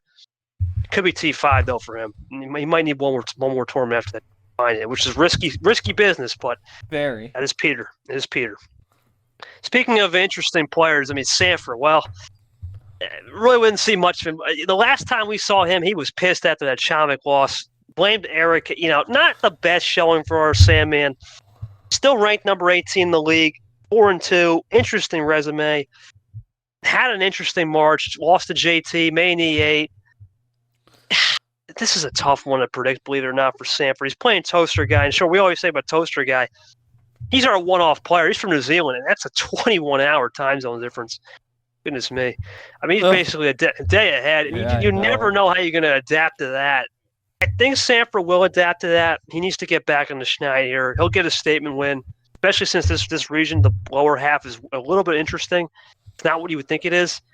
I think Sanford wins 4-2, but it won't be easy. I think he's going to take a little bit of time to get used to that time zone, but then he'll wake up and smell the roses and gets a 4-2 and moves on to Tango 32. What do you say? Yeah, I think Sanford gets off the schneid, but I had never. I mean, you look at Cap. He won the tournament, and he was in basically the same situation as Sanford was. I don't like the. Oh, it's because Eric DQ'd. Like, yeah. So did Fitzy against Cap, and look what Cap did after that. Now, I do think he gets it done in 6 against Toasty. We were talking about him against Eli, looking like this may be the toughest 15 as against the 2, but Eli took care of that. Obviously, Toasty moving up a line because he gave him a fit, but yeah, I think Sanford gets it done in 6, gets off the schneid. He's got to make a run. Sanford does. Dropped 1-3. I think he definitely could use it, solidify his spot, solidify his ranking. But yeah, I mean, we gotta put the. No matter what either of us say about his T2, he needs to put it behind him and just move on because there's no use in beating around the same bush anymore. No, he knows it. We all know it. It's time to make a run. This is usually where Sanford breaks out. Right? We saw last year he made a finale in this tournament alone. He seems to be a T3 player. Of course, he had some interesting things in T3 and 4 last year. We'll get to that later in T4 when we get down the line. But these are the 2 tournaments usually when he shines. He's got to put it on the paper right now, put pen to paper. And speaking of someone that has to put pen to paper, this guy's been bailed out by the seed gods. 0-2G. I mean, 7 seed. Coming in here 5-8, tough loss to Riders. Obviously, another guy he would rather forget tournament 2. Made some comments as well to A Riders. Say what you want on that, but he needs to get off the schneid too. And against Kev, who, I mean, he had the game against Brock where it just didn't feel like he was in the rhythm at all. It seemed like it was just all Brock. God, it's a tough one to pick. I think G-Man, though, I know he's been having some issues with card luck and all that. I think he finds a way to put that aside and gets his first win of the season. I think him and Gold are in the same spot. More, not so much Pack at 0-2 because we don't know about Pat, but Gold and him. Think about this. Gold was a number 2 player in the league last year at one point. G was at number 3 at one point. I remember 4, something like that, in one of these Super League rankings. He needs to get back to that number 3-4 form. It's going to take him a minute, but he gets the win here, gets his first career series win of 2024, and gets back in the rhythm and potentially, actually not even potentially, will get the win and he'll get his 100th game start come round 2. I'm going G here 4-2 in a closer battle than people think. What do you think, Short? I'm gonna go G in 7. I mean, he's not really. He hasn't looked impressive, plain and simple. And whatever he makes of his results are to each their own. But I think he needs this win. But I don't think it's gonna be easy. He's not looked the part that can close it out early, and I think he's gonna go. They're gonna go the distance. But yeah, G needs this win desperately, and I think he'll get it, but it's not going to be a walk in the park for him. No, and G knows it too. You don't want to fall to 0-3, and same with Gold. You fall to 0-3, you forget Super League. It's just, can we survive? That's something you would never ask G or Gold at the beginning of the season. He knows what he's got to do. And the last matchup, oh boy, this last matchup, Short, what a matchup this is going to be. Number 9 ranked player in the league. Who would have said this? Monkey Boy. What a tournament he had last tournament. Had a big loss to Chomig, right? But he did get the wins against Brock. Unconventional one against them. Really weird one against Brando. Had a good March run where he lost to Ashley. Good win against Vapor. He's been hot or cold, man, all season on certain wins and losses. But he gets himself in a top 10 spot. And then he's playing Jeff, who got absolutely torched by Art. I don't think that was even close. I think it was just Art. I think 4-1. I think Art just gave him one game or who knows. But it's Monkey, man. He's now in an interesting spot, number 2 seed. Now, he's never been in this spot. I think he actually will start to feel the pressure than most people think next round, but he gets this one taken care of pretty quick. 4-1, Monkey. Too much Monkey Boy. The scheduling could be a pain, but it's Monkey. He'll find a way. Or Jeff, we haven't seen much of him from practice cups or anything. I don't know if there's enough data to prove an upset here. Monkey Boy in 5. What do you got? Yeah, from what I've seen of Jeff Bolton, he is a prime candidate for relegation. Monkey, I mean, Monkey is Monkey, but like I said, he's gonna, like you said, he's gonna see the pressure in round two. It's not gonna be here against Jeff Bolton. Give me Monkey in 5. It's gonna be cakewalk for him, but I think Bolton will find a game against him. Yeah, the only one difference is Aitchen said everything else were pretty nip and tuck short. It's interesting. We could see a KT Seth. We could see a Stingray Carson. Sanford Nick would be something. Then we got Monkey G Man. What a battle that would be. I mean, we got a lot of interesting storylines, and we'll see how it goes. That's going to conclude our round 1 predictions and preview right there. We'll move on to the second topic, and let's just talk about Short Story to the Comm team, right? You know, Short, when I first met you, obviously you were just a guy that were doing some production in college, right? So let's give him a shot. I mean, I'm going to ask you a couple of questions. Man, when you had that first interaction with me, man, what were you thinking in your head? Like, who's this KT big boss guy? Well, what was the first interaction experience like when you came to me and said, "Yeah, I want to help you make great content and stream the league"? Talk to me about the first interaction. Well, yeah, coming into the league, KT jumped in the Ultimate Uno League, which is been around for many years now. Basically, it's team based, so you have several GMs. They draft up all the players that are in the pool, and you play like an 8-week season, all best of 3. Definitely nothing like what we see here in MRE, but he came in and pulled all these guys and budged these guys like Tapir, Cap, Ghost, all those guys. All found their way into this league, and a bunch of D2 is littered with UL players, and some people that were like you and Ypez and G have all come over as well. Ypez and G winning with Weberville this past season. But yeah, it kind of caught me off guard. They because you didn't say like what you were. What you meant, like you just said, "Hey, I'm starting up another league." I'm like, well, "What league?" He's like, "Uno." It's like, "Oh," it was like I was kind of thrown, but yeah. And so I was just getting the lay of the land. It was after the cutoff, so I'm in D2, but it was after the cutoff for D1, so I could have joined, but it was just a little too late, unfortunately. But hoping to find my way through promotion later on in the season. But yeah, I quickly realized I came into this league. I realized how much more of it's less so Discord Uno like UUL, and it's more of a spectacle. It's more of a sport. It's so much more than just playing Uno on Discord. And I came into the Super League reveal show, revealing the theme and location, all that good stuff before we even got to T1, and then I looked at the channel because it mentioned stream games, and I saw some of these streams. I'm like, wow, I could really make this a lot better. I feel like I could make this a lot better than what it is. So I reached out and said I could make some of these, make some things that would improve the quality of the stream, make it look more professional. So I started with graphics, which is like the pods and the and later on the road to the final 4 that we see later on, and obviously the schedules and all that basic stuff, informational. But and then I started thinking, well, what it needs like an intro. It needs like, because like the streams in 23 were all just like, we just start the stream, we're already on the table, and KT just starts talking. With this, we have an intro, some killer music. Shout outs to Video Helper, great website for music that I've used for all 3 tournaments thus far.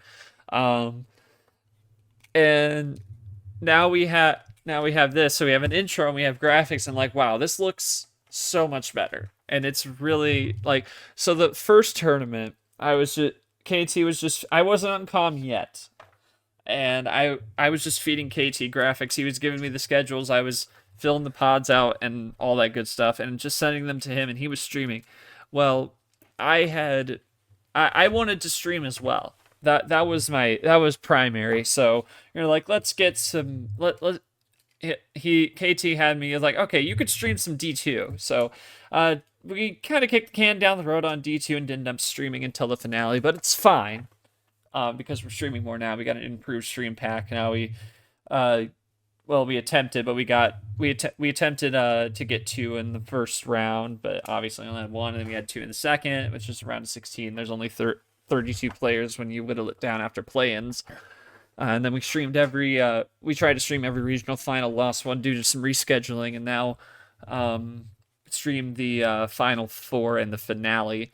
But yeah, I think it was pretty clear to KT by the end of T1 that like we gotta have him in the room. And I'm glad to have the opportunity. I'm glad to be a part of it. I mean, I don't know as much as like talk about if we talk about like Super League like ranking lists or like other more niche things. I'm more of a niche myself in like the stream side, and I feel like Of course. we've made it a lot better. And obviously now in T2, we've employed the EP executive producer idea, where basically, for those of you who don't know, any KT stream I'm present for, I'm technically streaming it from the back end, but KT's hosting it. He's still running the show from an outsider perspective, but I'm taking care of all the back end stuff, what you see on screen, and I'm also providing Comm and running the scoreboard from the back. And I was running the scoreboard on most of KT's streams and a few of G-Man's in T1 as well. But yeah, now I have full access to it, and I've also hosted some myself, and obviously I got some stuff to work on. I can always think of the best questions to ask players. KT's big boss at that, but yeah, yeah, it's been a great ride. I'm just happy to be part of this team, and I can't wait to keep it rolling. Yeah, man. I mean, I was going to ask your favorite part so far. Any special moments as you've been here now? What, 2 months now with us? Oh yeah, 2 months. I think just watching that finale in March between you and Ashley were crazy stuff to watch, man. And I've really enjoyed. Yeah, I know all the light switches, and that was obviously a G-Man run one because I still wasn't technically part of the team, but I still provided the graphics for all that good stuff. But for me, that G-Man Roger series was pretty crazy. A lot of crazy animosity by the end of it. All the drama, and just I really enjoyed like being able to host as well, which is one of the things I wanted to do going in, and that's what I asked for and I got. And being able to kind of set it up, and like I have a knowledge of, you talked about college, I'll circle to that, but I have a knowledge of sports.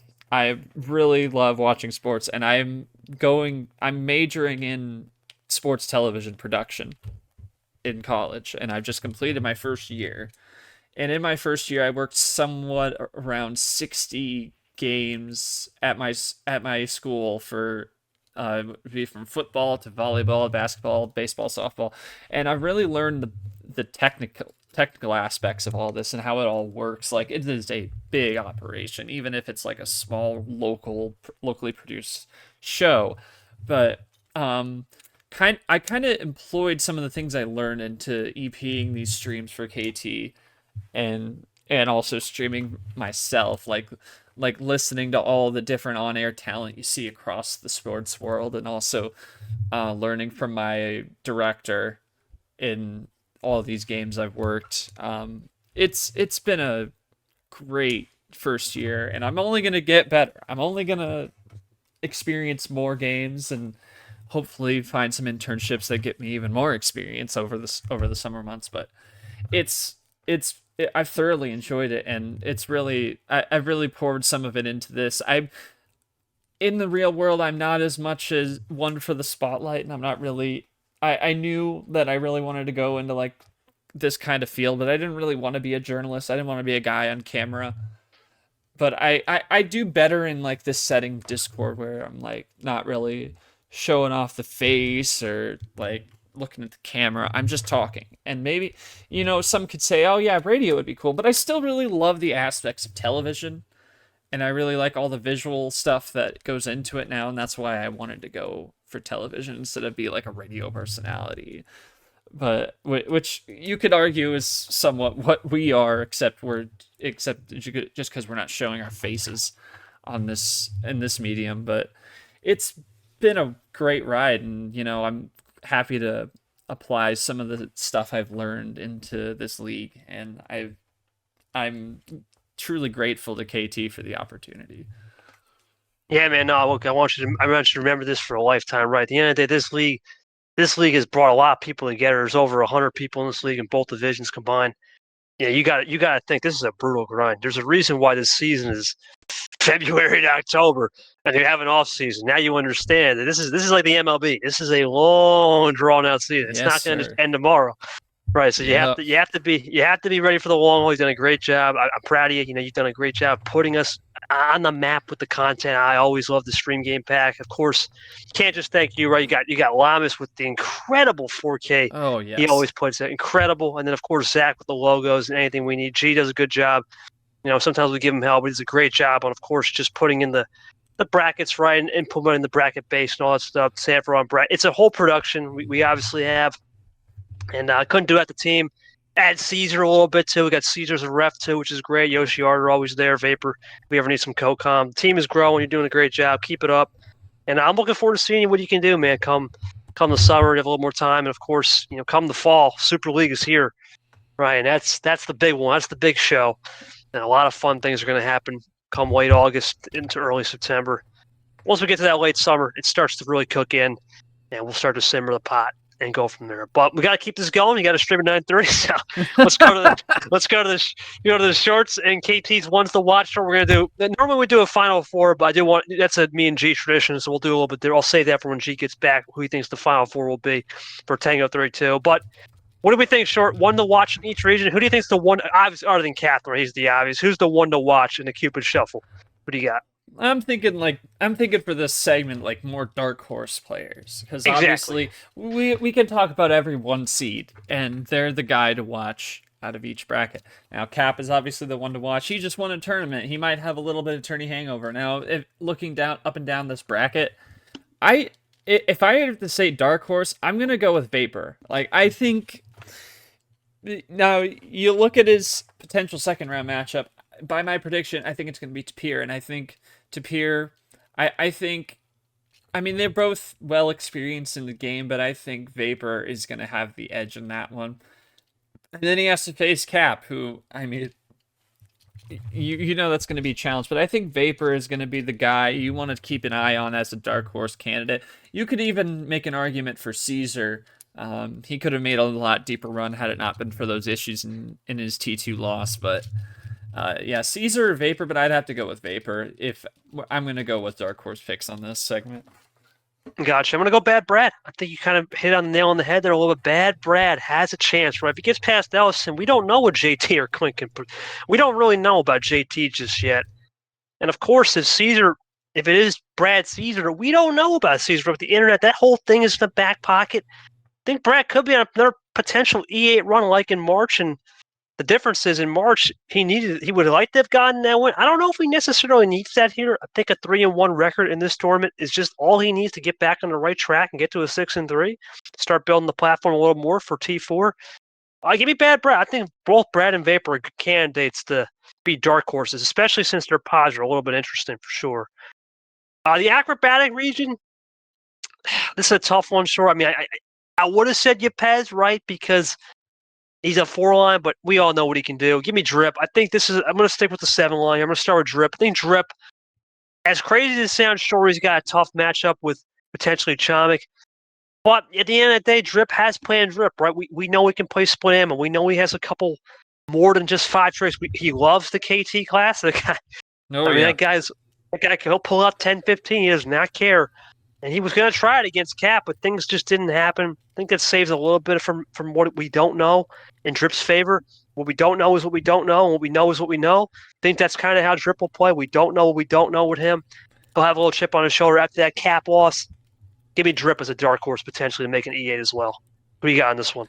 Yeah, I can definitely see the argument for Drip. I'm looking up and down this bracket. I just don't think that you have another player like Drip trying to make a dark horse type run. I mean, you could maybe argue Ghost, but he just won a class. Now, granted, that class win was only making the Sweet 16, but I mean, yeah, I think it's going to be Drip. I mean, Yoshi maybe, but I think it's going to be Drip if you're looking at a dark horse candidate. Yeah, I think Drip's just the guy. He's the guy in place, and we'll see what he can do.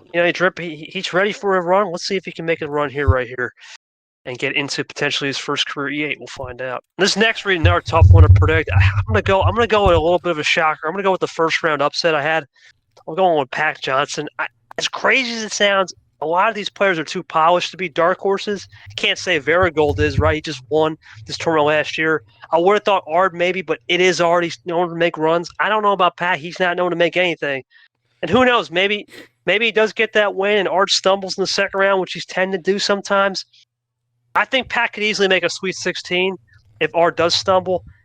But I think that's as far as he goes. And for Pac, a Sweet 16 is like winning a tournament for him. He's never been there, right? We'll give Pac some love. We'll throw Pac as a potential dark horse here as a 12 seed. What do you got? Yeah, I think you really look at this, and I think I mean, it's hard to call Gold a dark horse. You could maybe argue he's a dark horse candidate, but I think we all know it's Pac. Like, looking at this, I don't think there's really any like surprise candidate that you could find, or one that would threaten the higher seeds of this bracket. And I think it's going to be Pac. Despite my earlier pick of Tago, I think it's going to be Pac. Is going to be the one to watch. If he can get out of that first round with Tago, Ard and Pac. Whew. Oh man. Yeah, if Ard wins against Acosta, no matter who he plays, it's either going to be a good professional game against Tago, or it's just going to be heat check city against Pac. It's going to be something else.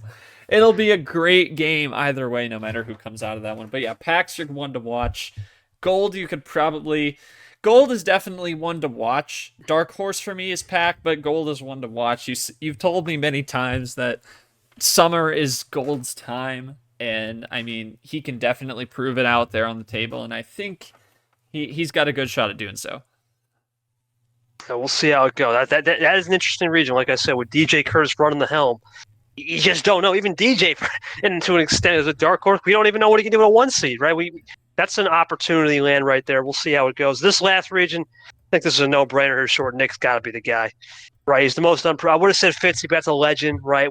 We expect Fitzwater to one day make a run. Maybe you could throw into an extent if you want to Seth, right, because of the 3-0. But give me Nick. It's his time. This is his chance. You look at him versus Sanford.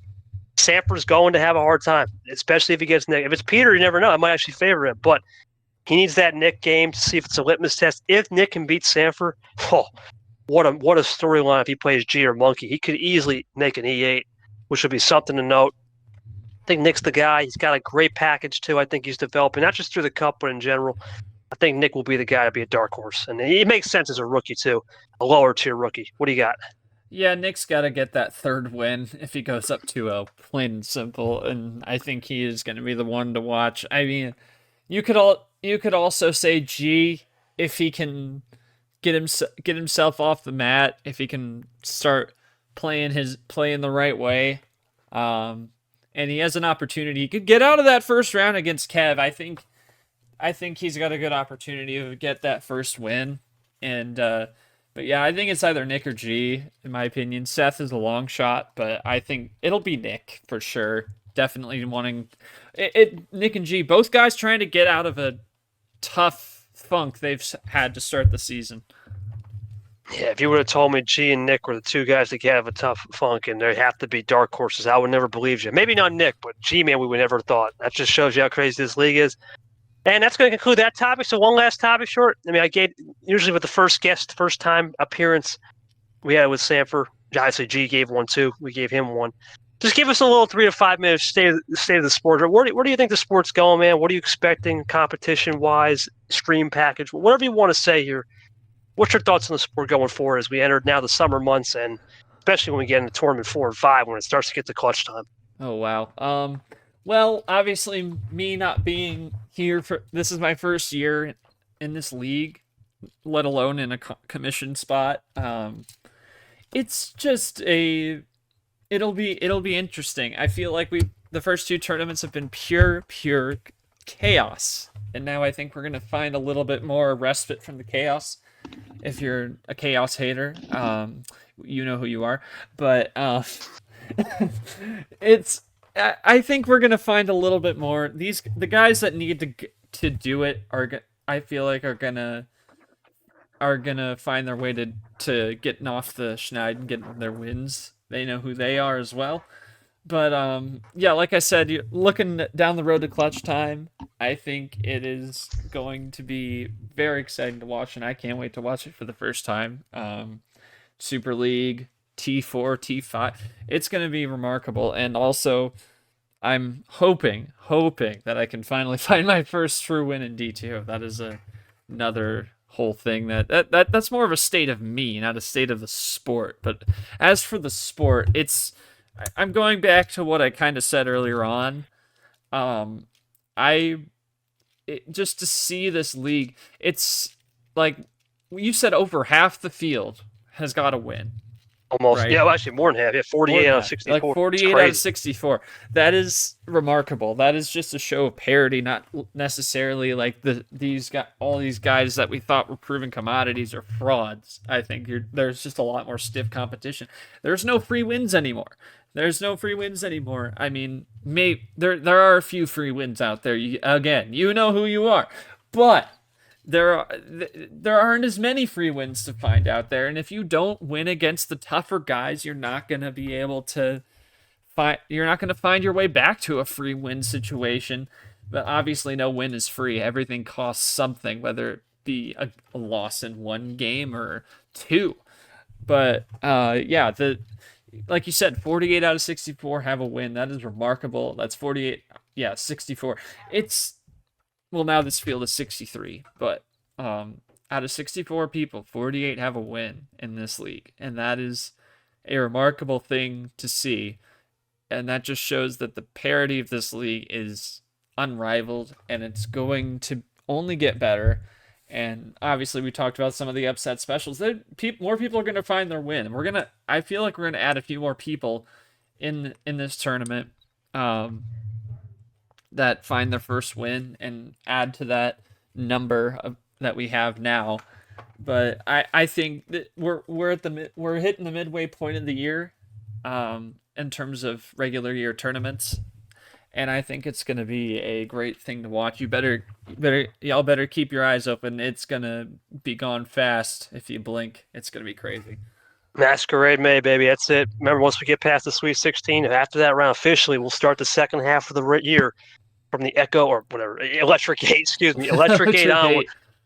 Electric Gate onwards, we'll begin the second half. It'll be the 16th round out of 30 members. 6 times 5 is 30. Last year was different. That's another thing to know. I mean, last year we only had. Well, actually, last year was a fix. We never know. We had a variable setup where March was only 3 rounds, and there was 4 rounds, 5. We only got to 5 rounds at most. It was a variable. This is all fixed, right? And because of that fixed setup this year and forever at this point, now that we'll have 64 with promotion relegation, you know when the halfway point is, and you know when to make the move. And we'll see who makes the move. I'm really circling T5, though. I think that it's going to be T4. T5 last year was our Chaos Desperate. I think it's going to be one tournament earlier, and we'll continue in T5. T4 will be our Desperation tournament. Everyone's going to start pulling out fast ones. You're going to see things you never see on the table. If you have 0 wins, you better believe you have nothing to lose. You're going to go out there as a dangerous man. That's when things get really interesting. You never know in T5. With double buys and whatnot, you could just start to see people take it off. I understand that theory. But with double buys, also in single buys, don't expect that to be the norm. Expect it to be the exception. And we'll see what the top guys will do. But sure, it's been a pleasure, man. Thank you so much for taking time out of your day to hop on here for 90 minutes. We'll drop this on Thursday. And to all the fans at home, check us out on Spotify, of course, Apple Podcast, and our home base on YouTube. I want to thank G for allowing Short to come on here. And, of course, for Cody for all the wonderful graphics that we'll be using throughout the rest of the season and beyond on the Wildcard Podcast. Check our socials below. We'll see you for round 2, also as a preview and a little bit of a recap of the Salsa 64. G will be back with us looking at sometime next couple weeks as we have Memorial Weekend coming up. We'll start the tournament May 19th, 2024 with the waiver day, and May 20th with regular playing. For all of us here at Uno MRE and Not Short, I want to say thank you for enjoying the program here tonight. Comment, watch, and subscribe. And we'll see you next time on episode 14 of the Wildcard Podcast. Peace out.